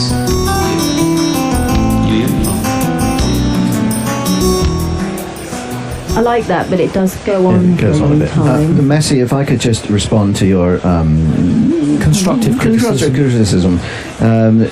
As you know, I sell LP records. One of the things I do is I have yard sales, and when I do that, I have signs all around my town that I'm actually quite famous for, and they look like those. Plunkett again, outside off stump, dropped down behind backward point for the easiest of singles, thrown past the stumps, but not with any great intent, so there's no overthrows. And it's more a proof of concept than anything else, is my excuse. Swing It Both Ways says, no, because cricket would find a way to take half an hour break between each innings for second breakfast or lemonade and cookies or something. Probably, yeah. That's why we don't do 25, 25, 25, 25. We love a good break, don't we? The only sport that stops for food. Plunkett comes in, apart from oranges at half-time of football. Yeah. Clipped out to backward square leg for another single. That's actually the laugh line when you talk about test matches to Americans. They stop for lunch and tea. Yeah. They stop for tea. Of course they do. Yeah, because you see, oranges is the break that comes first, and the oranges would come second to fill that, whereas cricket has gone, oh, but we must have tea at around about 5 p.m. We shall stop the game for it then. Yeah. The oranges are just an added addition. Obviously comes in, top of off stump, played down towards mid-on for no run. Surrey Pigeon says, at least Bairstow got 40 more runs than Roy on his current form would have done. Would you like to know how many Bairstow got more than Jason Roy? I've been working this out. It wasn't that hard. In the tournament? In the tournament, Roy has got 18, and so that's 25 less than Bairstow's 43 today. Plunkett comes in, outside off stump, nicely driven out towards deep point for a single. That'll be the end of the over. Plunkett, a fruitless 9 for 24 of 4, and England an equally fruitless scoreboard from their point of view. Pakistan 142 for 1. And if you include Jason Roy's matches against South Africa, so this summer, he has 31 runs in total, which is 12 less than Bairstow's 43. So it's not been a great season. It's just no matter which way you cut it, it's not good. No, there's no way you can cut that to make it look good. I've shamed Messi Jez. He says, now I feel like a mean teacher. It's a very good effort. Yes, A star for effort. The colours are really nice. Yeah, I get a participation trophy. I'm going to put that on the fridge. Yeah. That's praise, isn't it, when your parents put it on the fridge? It's praise when you've grown up and it's still on the fridge. None of my work is still on our fridge at home. I'm unloved. Comes Adil Rashid. Adil Rashid on the 45. Adil Rashid on the 45. Down towards the 45 where there isn't a man, but long leg's going to come round. They're going to pick up at least 2. Adil can turn it both ways. Adil can turn it. Oh, Adil can turn it both ways. Adil can turn it. Adil can turn it both ways. Adil can turn it on the 45. Further on the issue of the banner, Dave Wood explains it by showing a screenshot. The Facebook Chrome after this. Short ball outside off stump, cut away to deep point for a single. Chrome is the various buttons and things that show up on a web page. The Facebook Chrome for live and something else blocks out the patreon.com part of our banner. Oh, So no. all you see is La Cricket. Right. Thank you. Not on this screen I can see it, doesn't Thank you, it? Dave Wood. Yeah, but we're not looking at what they're seeing. We're looking at our own feed over. That's our camera, not At what's least it actually. doesn't spell anything rude. No. Thank you, Dave. We will fix that. Adil Rashid, see if you can fix this innings. It's gone for the paddle sweep, Azar. Played it very well, down to long leg, should just be one.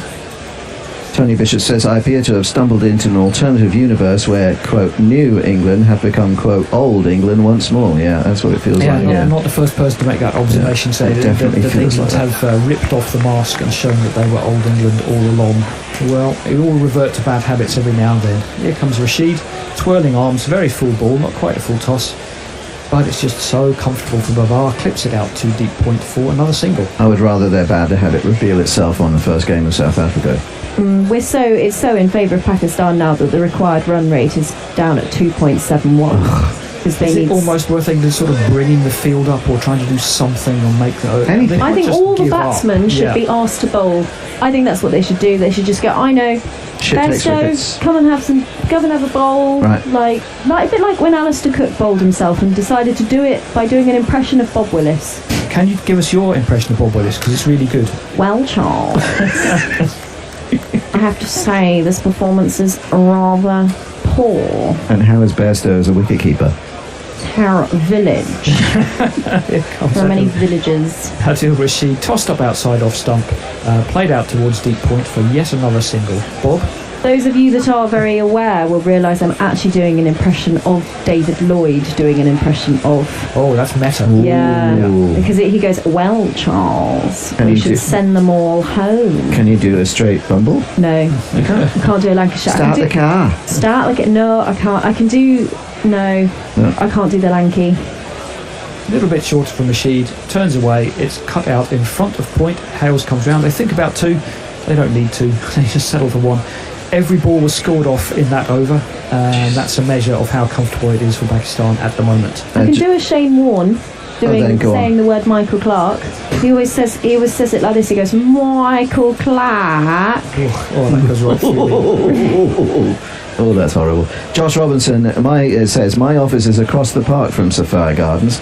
Being able to hear every roar of the crowd is exceptionally frustrating. It's the Pakistan fans who are roaring, I'm sure.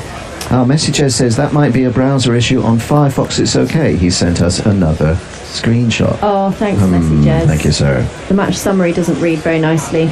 Pakistan needs 63 runs to win from 144 balls, with 9 wickets in hand. The people saying, but it's Pakistan, where are you now? If you want to bet on Pakistan right now, you will not get much of a return on your money.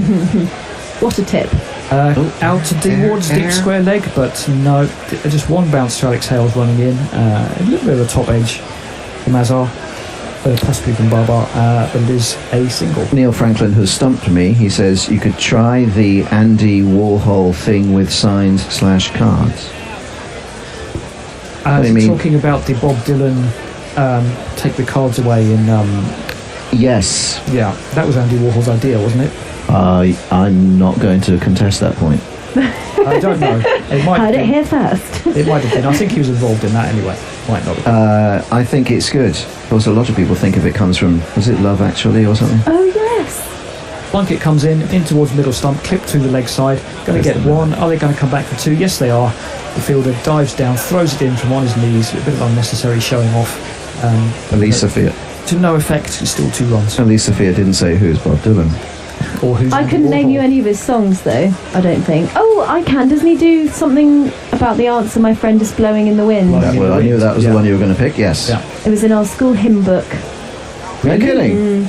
The answer, my friend, is blowing in the wind. You must have been a much more progressive school with no Bob Dylan swing it. There was no Bob Dylan in our hymn book, I can tell you that much. Yeah. Blocked out to... cover point for no run. On the Christian soldiers. I grew up in DUP country, you'll be pleased to hear. Tough nut. What a bunch of... Oxfordshire was equally as scary. I'm not sure it was. We were terrorised by cows. Well, those cows killed that professor yesterday. They? Yeah. Was there a cow stampede? Yep, there was. And some unfortunate professor was trampled. Oh, really? Yeah. Cows are dangerous animals. They can be if you get between them and their calves, not Fred Titmus told us in the green room. Anyway, that's top of off stump, played up to mid-on for no run. We are very much having to make our own entertainment here, as you can tell, because Pakistan are 152 for 1. And look, let's take nothing away from them. They've been tremendous today. They bowled really, really well. They've had no problems at all in this chase, and it's been top-notch from Pakistan today. They've also seemed quite measured, which is not a word you'd normally use to describe them. No, it isn't. Across goes Azhar again, plays it to mid-on. And while India still have to overcome Bangladesh tomorrow, you'd certainly be thinking Pakistan are through to this final. And if they get through to the final against India, they really just have to imagine they're playing someone else. Imagine they're playing England, and put it out of their mind, because they seem to have a mental block in those games against India. Here comes Plunkett, hoping to do anything about that, but all he can do is bowl short outside of stump, cut down to point, doesn't miss the fielder, there is no run. Saad says, about time there's a jingle for when matches appear to be from the Twilight Zone, maybe the Twilight Zone theme. Diana Patterson. A lull. We're in a lull. That is a good one. Diana Patterson says, there are some odd comments on Facebook, you ought to read them, that auntie in the corner. Yeah, we read Facebook very selectively. But thank you, Diana. We read them all, we just don't read them all out. Ravinair keeps on his literary efforts. Come, my friends, 'tis not too late to seek a newer world. That sounds Shakespearean, but I can't place it. Thunder says, just found you guys. It's a true piss-poor effort from England. Thank you, Thunder, for joining us. GorillaCricket.com. Appreciate it. A grimacing Adil Rashid wonders what he can do next. Thunder wonders, I don't understand why they don't bring the field in tight and use 2, maybe 3 slips, etc. Well, do something, yeah. There's a lot of movement out there, but not to any great effect, I don't think. I will let you know when they've all settled down. And Nakalbande, hope this doesn't spark a root and branch review. Autopsies are overrated generally, especially when the subject isn't dead. Yeah, absolutely. They will be dead because they're out of the tournament. Coroner Hendo coming on to perform an autopsy in 3 overs time. That one's played down to mid-wicket for no run. Ravinair says, definitive ruling please, Sophia Gardens or Sophia Gardens? Well, I've always called it's PH, isn't it, which is Sophia, because I'm spelt Sophia with an F. Yeah, European spell it. That's going to be a wide from Adil Rashid down the leg side. It is indeed. I beg your pardon. We have a listener who is steps away. We will ask him to tell us. But the Josh. Yeah, Sophia is Sophia. I think it's Sophia. Rashid again, short ball, too short, easily pulled away. Is the fielder going to get there? No, he isn't. It runs past him for 4 runs. First we take Manhattan Wonders. 2, 3,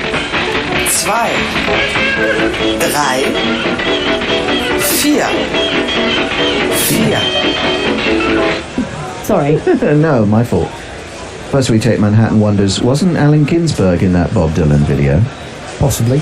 You could look it up. We're not going to. But just going back to what you're saying, England have been a good side in this tournament. They're the only unbeaten side in the whole tournament until now. With weather assisted. Yeah.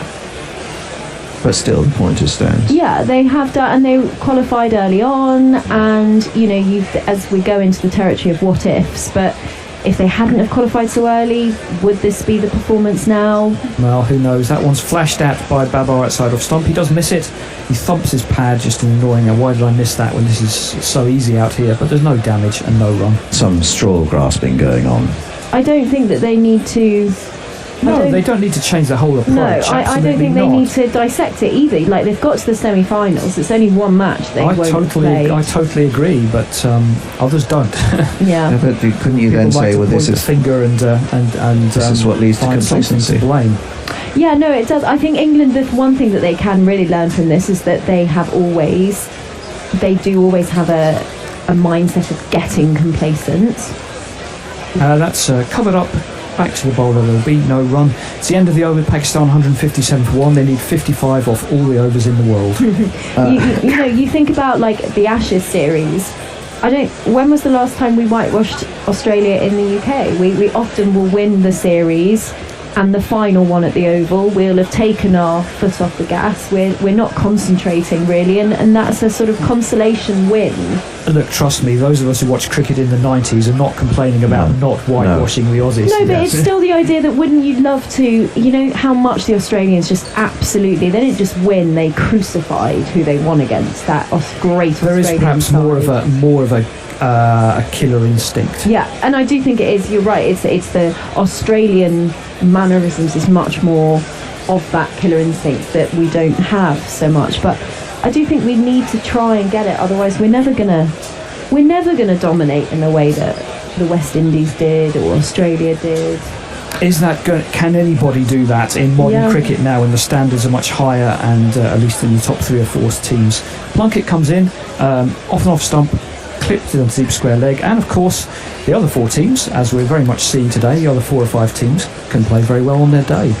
I think that you could get another great team. It just would mean you'd have to have all the stars aligning and basically having your very best much so players all at the same time, which we're probably due another country to have that kind of. Which country do you think is in the best position to do that right now? Australia? Yeah, the middle order is really nothing India? at all at the moment. Kohli, Ashwin.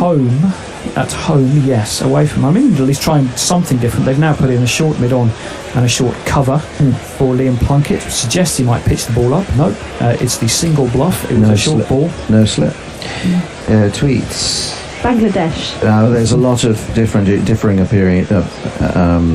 pronunciation. Sophia. I think Sophia is actually getting the nod from Josh Robinson. Good. I can't quite tell. Sponsored by me. We have the last sketch of the day. Here comes Liam Plunkett. Got a wideish slip in now. That one's covered up. It goes in between slip and backward point. Backward point is round. No need to take a single. It's a sketch of Mark Wood bowling. Thank you, Dr. Dan. His last England live sketch. I think he has captured Mark Wood's action very well there.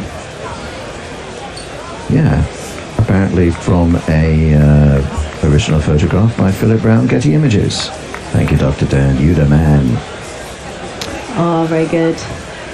England appeared to have someone standing on top of the umpire according to that fielding graphic. They didn't though. Plunkett bowled and it was covered up and back to mid-on. That would have added something to their game, I think, if they just clambered on top. White Line Wireless says Sophia. Josh says Kirti Sophia. No, Sophia. He's actually given me a pronunciation guide, which I've blown 3 times in a row now. Oh dear. All right. Just can't get the star. No, these foreigners coming in, taking our jobs. They took our jobs. Here comes Liam Plunkett. It's covered up again on off stump. He's got that in the gap.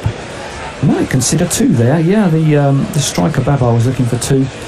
But number 51, who's that? The fielder came in and was able to cut that off. Probably Jake Ball, I think. Ravi says, so that's the Welsh heard from, but they don't know how to pronounce their own places, right? I mean, Wales pronounce Cymru. Very good. Very good. First we take Manhattan. The big criticism of the first iteration of that great 90s, 2000s Oz team was that they themselves gave away dead rubbers. That's true, actually. Plunkett has a lovely shot, straight drive, past the stumps. It almost curves past the stumps. So it goes past the stumps on the offside, hits the boundary slightly on the leg side, and it's either way, it's 4 runs. Knuckle bandit. It's me, Sanshi. It's me, Sanshi. Sorry, I keep getting in the way. No, it's my fault. I'm not paying attention. Generally, once there's a boundary and a chance for a jingle, I would pause and then the jingle would come in. And then you could go after the jingle. Knuckle gives us a reason for that Australian phenomenon. Australia were famous for losing the dead rubber in the 90s and early 2000s, back in the days when they were big drinkers. Sure, yeah. So they'd won the rubber and then they was... Go out on the lash, Okay. I mean, the good old days. When cricket was better. Before training and things. 50 beers on the plane to England. Yeah. I love that Freddie Flintoff only started training in his retirement. It's one of the best things. To be a boxer. No, just in general. He goes to the gym now, which he always said he never went to the gym during his playing days. And wouldn't he have been a better player if he had? I think so. Yep. Rashid comes in, full ball, which Baba decides to go back to, covers up for no run. Who's started the whole like gymming regime, do you reckon, in cricket? Graham Gooch was a big one He for was. exercise, He and would he was make one one. of the first. And he would go to bed early, and they would all rib him because he was up running the next morning. I know he always wanted to try and get the rest of the team to run to the ground with him, but they all couldn't. They didn't buy But he that. didn't really start the whole revolution. I mean, do we remember the days when KP was fat? No. No, Was he? Yeah, 2005. He was a chubber. A little bit but Compared still to him quite today. He's spare. no. Yeah. That one's up in the air, but it's over extra cover. A long chase round for Moeen Ali. He is going to get there. I think they might pick up 3 though. That's gone out. Yes, they will, because they're running 1 on the throw. It's not so much players. It's probably more when coaches came in. Probably more when Duncan Fletcher came in. If you read Phil Tufnell's account of that period of time, he was basically out because he wasn't prepared to put the work in to be fitter in the field. Yeah. Back to Facebook. Carlos Wudu, thanks for joining us. Would love to hear you folks call the West Indies Afghanistan final. Great coverage, mates. Thank you. Well, if you want us to cover more games, send us more money. That's how simple it is. That one's played out to extra cover, and there is no run. Patreon.com/Gorilla. Some people have been sending us money. They include David Wood, Niall Collinley, Nicola Wright, Barry Shaw, James Sutton, Here comes and many Rashid. more. Driven out to cover. Ben Stokes misfields it, but in such a way as he doesn't concede a run. One of our donors offers criticism of the poster. Your artist could have used a ruler to cut the paper. Yeah, you're right, I don't have a ruler here. And the scissors were literally an inch long. Well, you know, we're mixing and matching here. Send us some money, we'll buy some new scissors. How about that? It's edgy though, edgy guys. But the content is excellent. She goes on to say, I give to Gorilla Oh, we're Cricket gonna have a Com. change? Have bought the merch because I love the commentary. Thanks. Thank you, Diana Patterson, for sending us money. We're going to have another 10 over Sid, which I wouldn't be surprised if it were the last of this game. And appropriately enough, we're going to have It's Not the Man in the Hulk t-shirt, but it is the man who's going to be angry. You wouldn't like him when he's angry. It's Hendo. Is anyone else coming in? There must be. There's millions of people in there. To live, yeah. Do you want to come put you ball by ball then? I'm happy to stay if no one else is coming in. I can stay. No, you stay, Sophie. You stay. You complained about my getting into the chair. We've got Jake Ball, who I think is a new man in. Hendo's dropping his money. Nothing new. Again. Where is Jake Ball? Here he is. Let's jingle him up. Oh yeah! Swing it out, baby. Goodness gracious, Jake Balls of 5.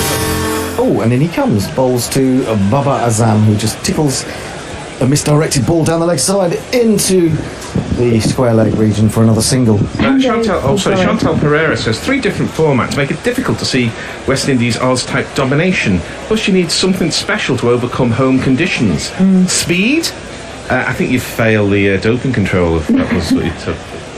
I was going to say, do I dare say, Hendo, what are your opinions on this game? I'm just shocked. Well, I shouldn't be shocked, should I? I should be shocked by the lack of cricketing intelligence that England have had out there today. Short, defended square on the offside by Azhar Ali. Now, we've had... Well, not, putting aside the fact that England didn't bring spin on until the 15th over, when they could have had... Well, if you look at Pakistan, they brought a spin bowler on in the 7th over to take pace off the ball when England were going along quite nicely, 52 for 1 in the power play. We have seen absolutely nothing in the way of variations from the England pace bowlers. They've just come along and thrown it into the pitch as hard as they can, try to bowl as fast as they can on a very slow pitch. Can someone explain that to me? Can someone explain that to me? Seriously. I think it's a combination of 2 related things, which are lack of intelligence, but also a lack of imagination. Well, yes, that's what I mean, I suppose. Yeah, they needed to think that we have plans to defend 270, 280, 290 or whatever. They're defending 211. They've got to do something different. Oh, now that was a slightly slower ball. Let me have a look at the pace of that one. 75, and it wasn't a big difference, but it was something. It's lack of imagination. It's just, I don't know, it's just a lack of cricketing intelligence. People ask why cricketers don't make great commentators necessarily. It's because some of them, a lot of them, lack fucking intelligence. Messi Jazz is looking for a bit of intelligence from you, Sophia. Says, how can Sea Mistress talk of 2005 events? Was she not still in nappies? Down the wicket comes Azza, and he smashes this fine cut shot out to the man sweeping, and he takes a single. When I first got into cricket in 2010-11, I was sat down by my father and I was told he went through the Sky stuff and found, first of all, I had to watch the whole 2005 Ashes series, and secondly, I had to watch the whole of Botham's Ashes. Or the highlights? They were the sort of elongated highlights, sort of, 25. Suddenly someone seems to have got the message through to Ball, but I think it's a bit late. He doesn't bowl the best slower ball, so he's pushed into the offside to come through quickly for a single. And we wave goodbye. Goodbye! We're being pat. To a delight, Mark. Great to see you. Mark Zip, who's been a lot of fun. And don't forget to go and see Song of Contagion, which his sister is involved in. And that's at the Wilton Music Hall, I think. In Wapping. Yep. Divya Oti Lahiri says David Lloyd seems to be getting a lot of flack for saying that a used pitch isn't ideal for an ICC Champions Trophy semi-final. But it Opinions? Isn't. No, it isn't. Why? If it's an international tournament, you should be playing on the best pitches. Well, we have to work out how many games. I mean, there were only, 12 games, 13, 14, 15 games or 16 games in this tournament.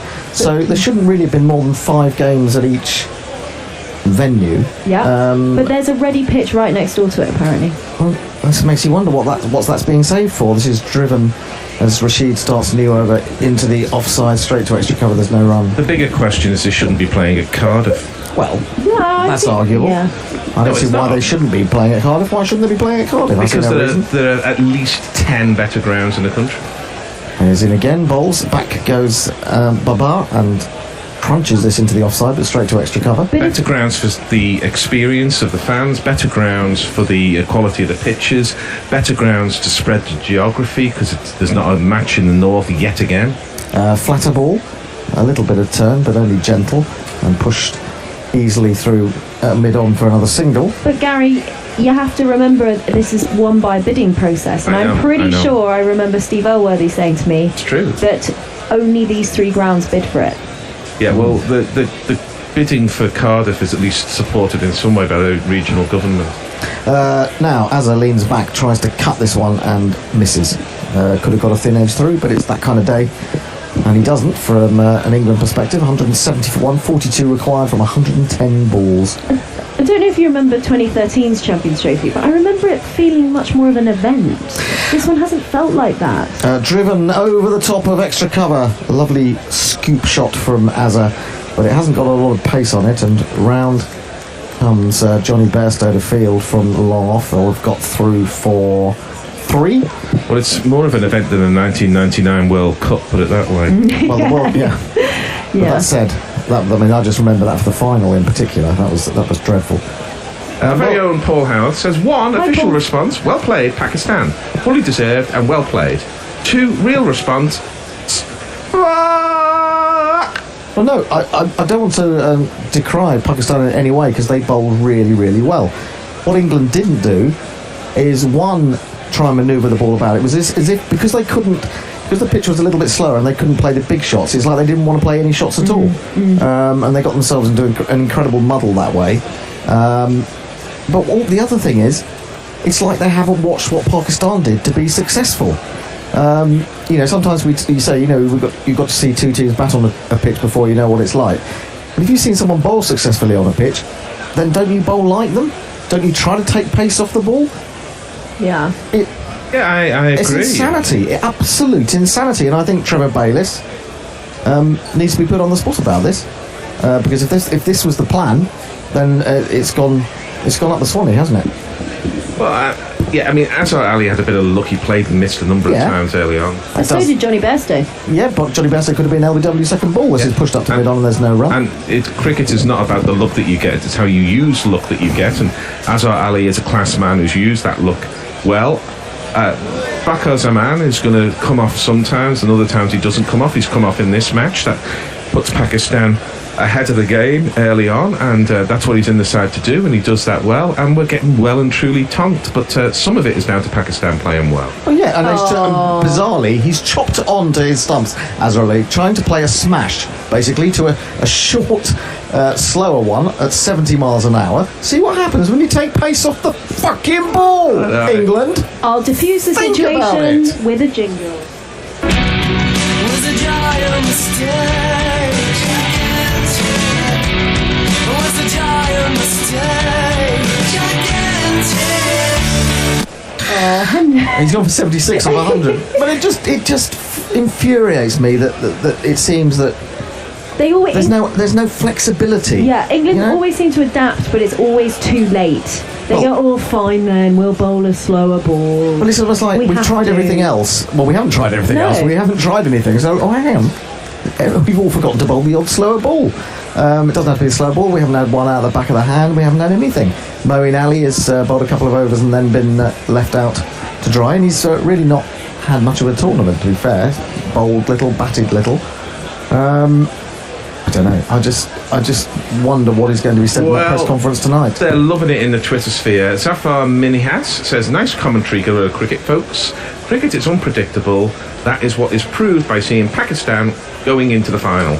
Dave Wood says, "Whoa, a Hendo rant. It's been a while."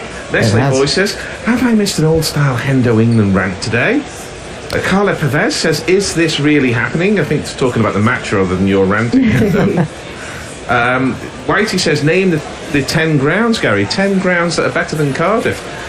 Well, I could go, or better options. I could start with Old Trafford. I could go to Headingley, Trent Bridge, Durham. That's 4, isn't it?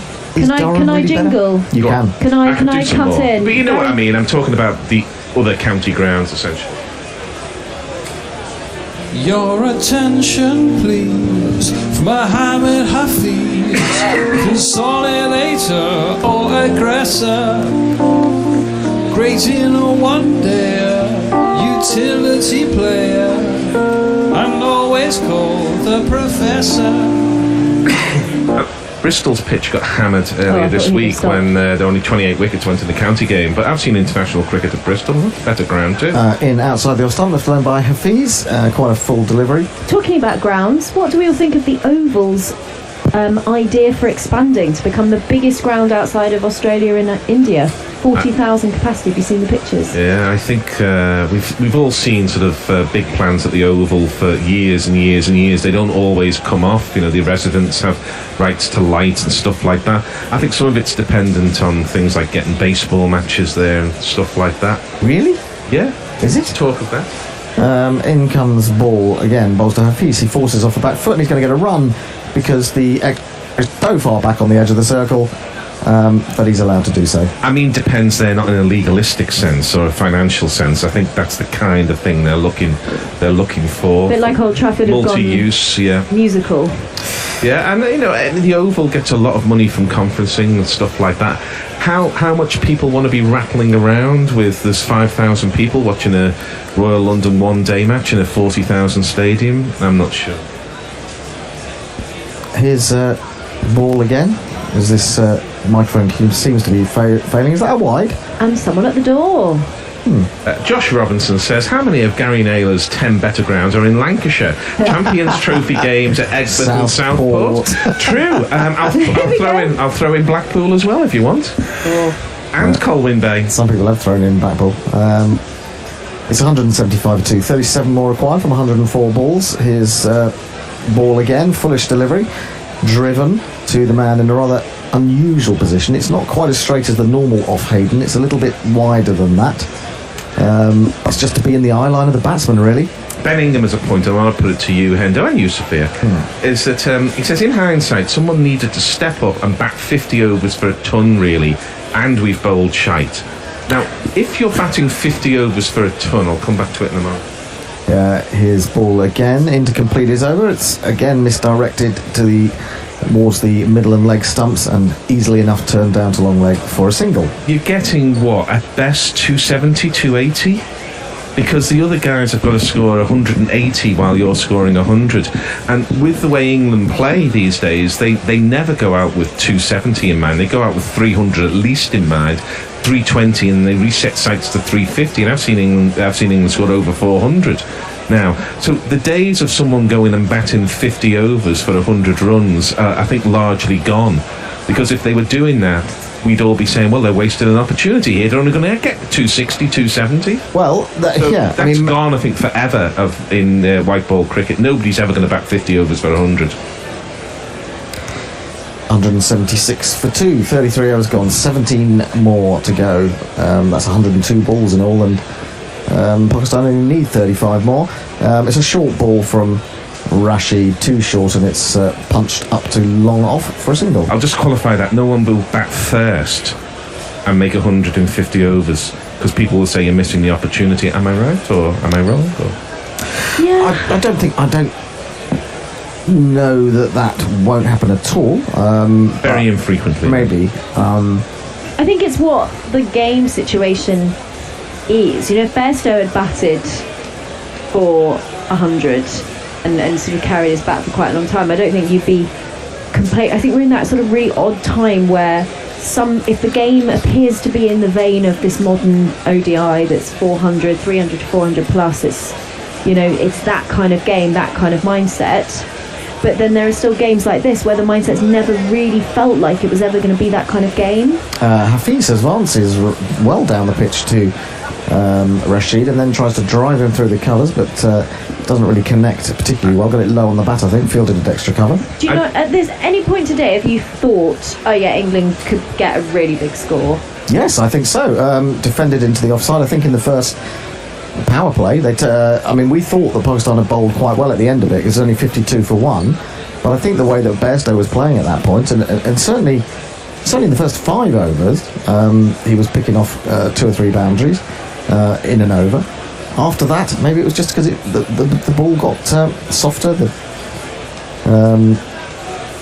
and more used, and I don't know what happened. England seemed to sort of get much more. Well, they did almost. They just seemed to be unsure about how they should play.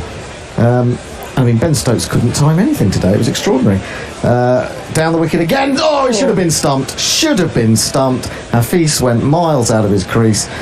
Joss Buttler watching the batsman, he wasn't watching the ball. Well, Charles.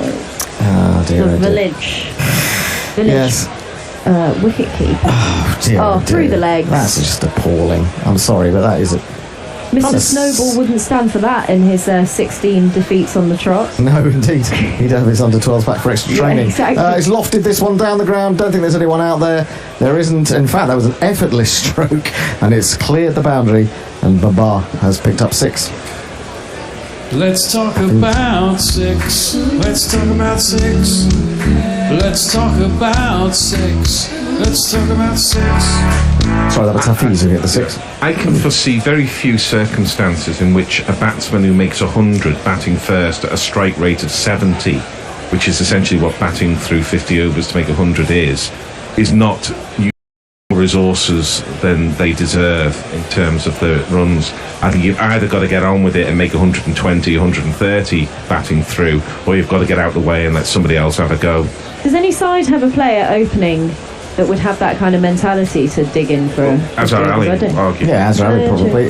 Ball bowls again. Babar Azam plays off the back foot. Morgan fields at cover. There's no run. 29 more required. Some tweets. Dave Wood says, I still haven't forgiven the Scottish for the 99 World Cup. Win the toss against the West Indies and bat. Overcast. Walsh.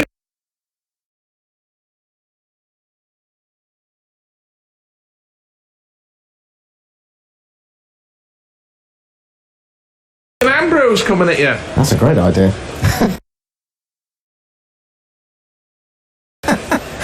I don't remember that.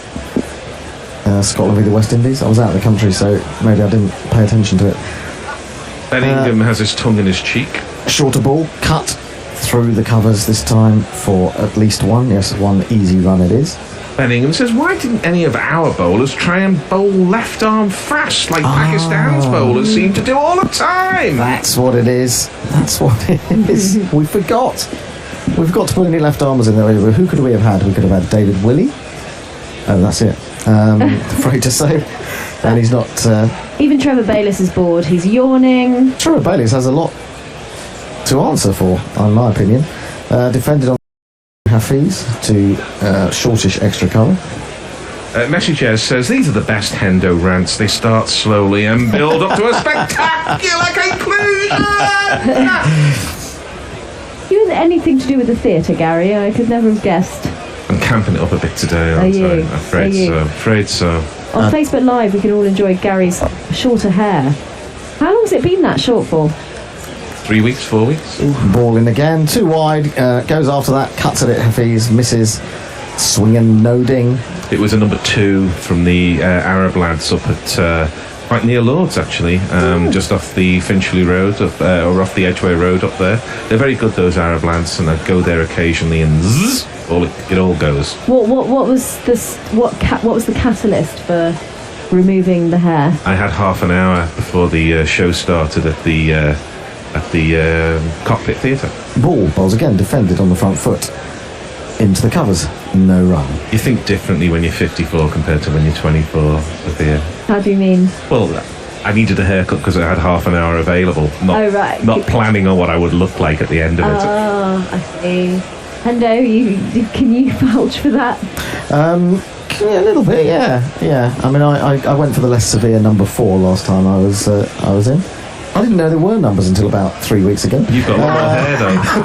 Slower ball, an off cutter from Ball, which is cut away. Johnny's in pursuit. He's going to put in the full length dive. Does brilliantly to haul that back in. It's going to mean absolutely nothing to anybody. Although there could be a run out here. Oh my God. Well, I say there could have been. Butler went to catch the ball. That meant that he was probably too far away, but Hafiz was in real trouble coming back. Derek Willis says, lots of all-rounders and England strength, but few who bowl slower balls terribly well. # bring back Bopara. Nigel Burgess has a request for the Bear, and I must say I agree with him.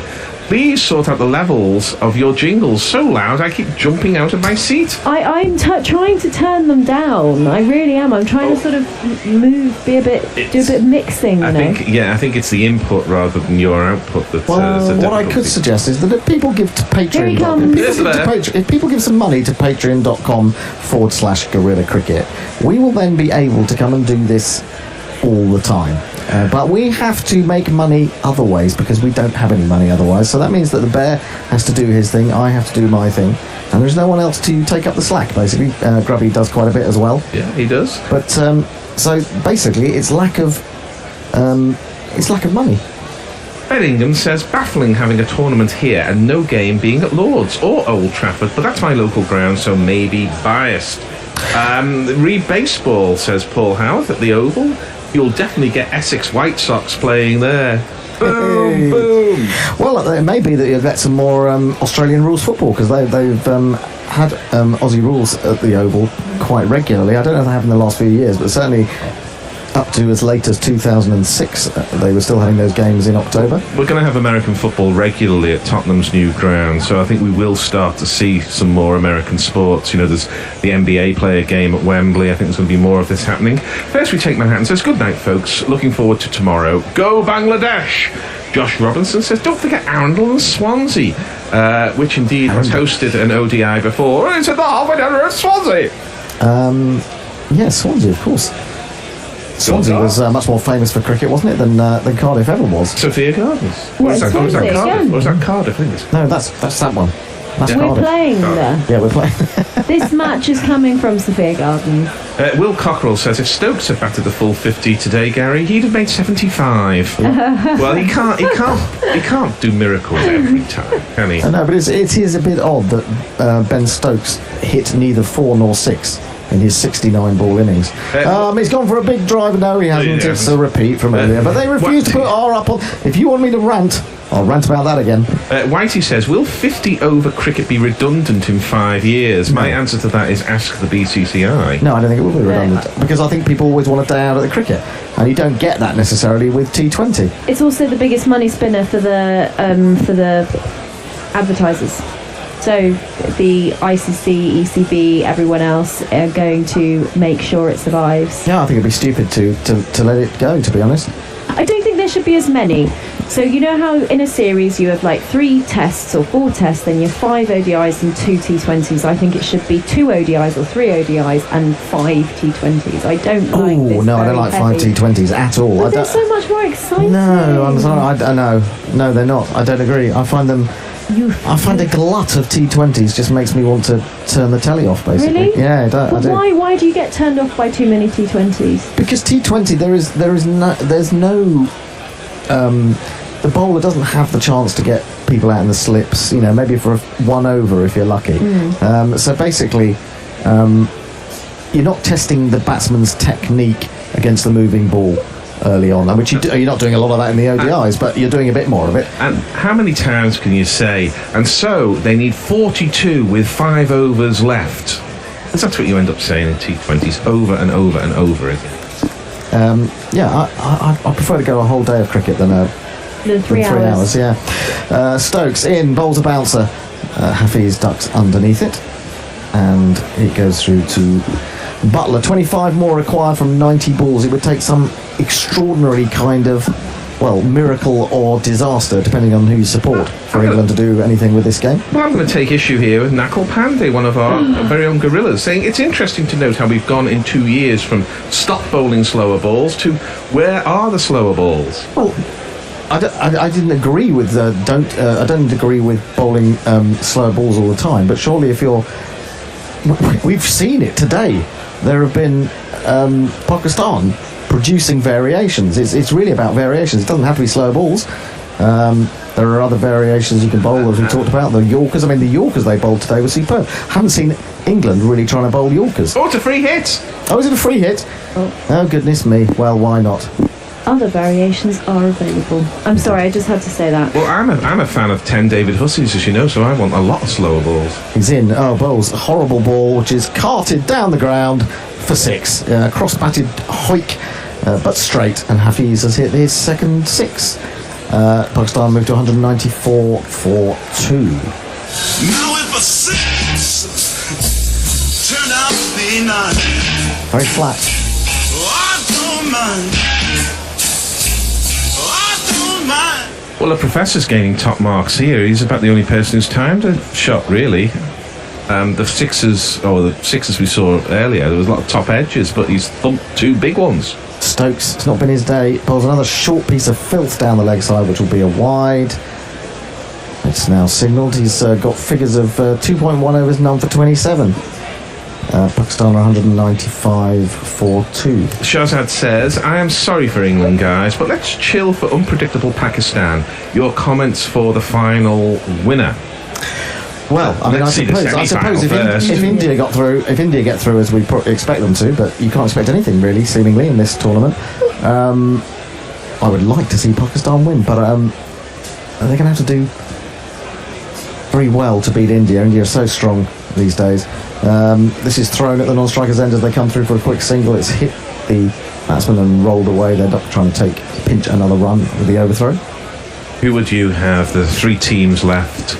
Who would I have as my in my final? Yeah, no, to win the final. To win the final, I think head is India, isn't it? I think they really are the favourites. Well, we said that about almost every game since Wednesday, that the favourites have lost almost every game since then. I want a Bangladesh-Pakistan final, and I want Bangladesh to win. There we go. That's my heart. Driven up to mid-off. Are they going through for a single? No, but it's missed anyway by Jake Ball. I think it would be the most beautiful culmination of years of putting guys in their teams. Like, of the starting 11 against England, something like only 5 of those starting 11 were debuted in their 20s. The eldest debutant was 22. I can't remember which one it was. Yeah, I think Mushfiqur Rahim came in at 16, didn't he? Yeah, and in the test team, they all came in at 16. I think there was a 15-year-old that debuted. I can't remember, but they really played the long game, Bangladesh, and I'd really like to see that pay off. I'd love to see Tamim Iqbal get 100 in the semi-final, and I'd like to see Shakib Al Hassan,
Well bowled Pakistan. Yeah. We've got to work out why England was so poor. I think, and why they've compounded what they did with the bat. But Messi Jez has got the answer. He won't like this, Sophia. Will I not? Isn't it now the time that England fans unite with Australians and saying Test cricket is the only thing that really counts? I like Test. I'm a Test. That's my favourite form of the game. Yeah. I'm not a fan of ODIs. I really hate the fact that in sort of traditional ODIs, overs 25 to 39 are pointless. Well, they're not pointless for the game, but my God, do I get bored. They do get boring, yeah. Second over for Moeen Ali. With a score 202 for 2. Oh, perfect time. He only went for 6. I mean, he hasn't bowled as badly as some people, hasn't gone for as many runs as some, and yet he was only given 1 over. I think the fact of the matter is that England should have brought their spinners on probably right at the end of the power play. I was going to say, I think it is poor management of the spinners. I don't know what Morgan's been thinking today. He just seems to have had his head scrambled. Back goes Hafiz and cuts through the offside. It's going to be over much quicker than we think. That's going to reach the boundary. They now only need 6 more runs to defeat England and go through the final. Amazing. 1, 2, 3, 4. Sorry, I clicked a tiny bit too early for you there. That's fine. Well, at least they brought the field up, so it should be over mercifully quickly. Burke says, I was expecting fish and chips with a Desi side dish. Turns in towards Hafiz, who goes back and plays with soft hands back into the covers, and the man who goes away cannot be kept down despite England being absolutely outplayed. But it looks like a curry fest from here onwards. That's the 3 times that'll be left after this match concludes in the next 5 minutes or so will be... Ali bowls again, once more. Hafiz props forward and defends towards extra cover. Pakistan, who will progress to the final where they will face either India or Bangladesh, and we'll be bringing you that match tomorrow. We will indeed. Here comes Moeen. He's got a slip, but this is too short and wide, and that's cut through the infield. There's no one been left out there. That's going to be 4 more runs. Going to make Moeen's figures look even worse. He's gone for 14 now from 1.4. That was really short. That's very short. Josh Robinson is asking whether I have reported on my jury service yet. Could we get another member of the jury in for an interview? I think we'll pull a curtain across on that one.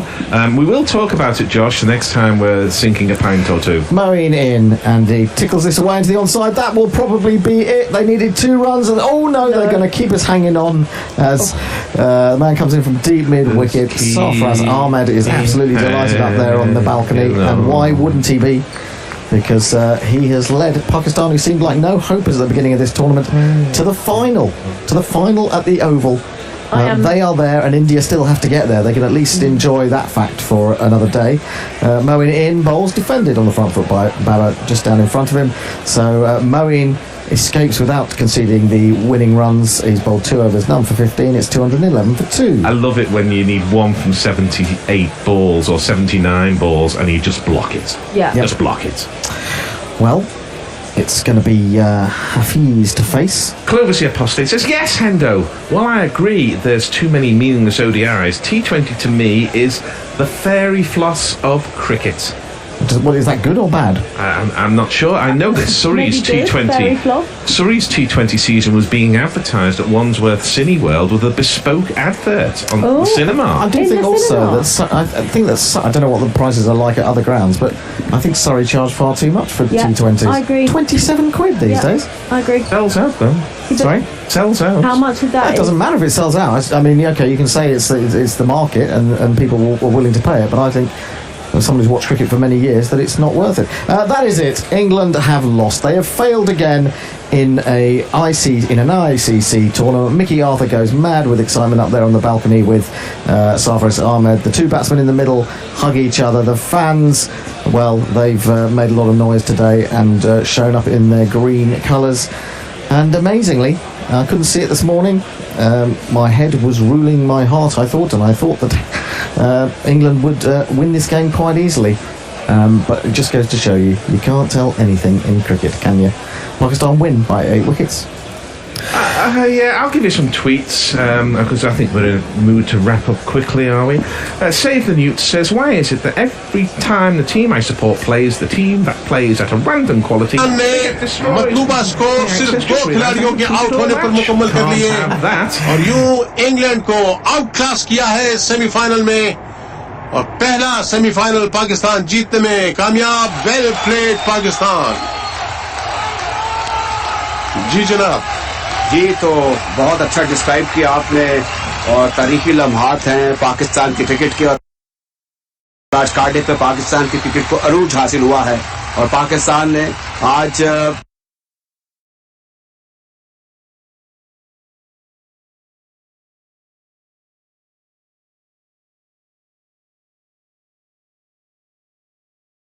today. Well, they certainly played like underdogs. An under-cornered tiger.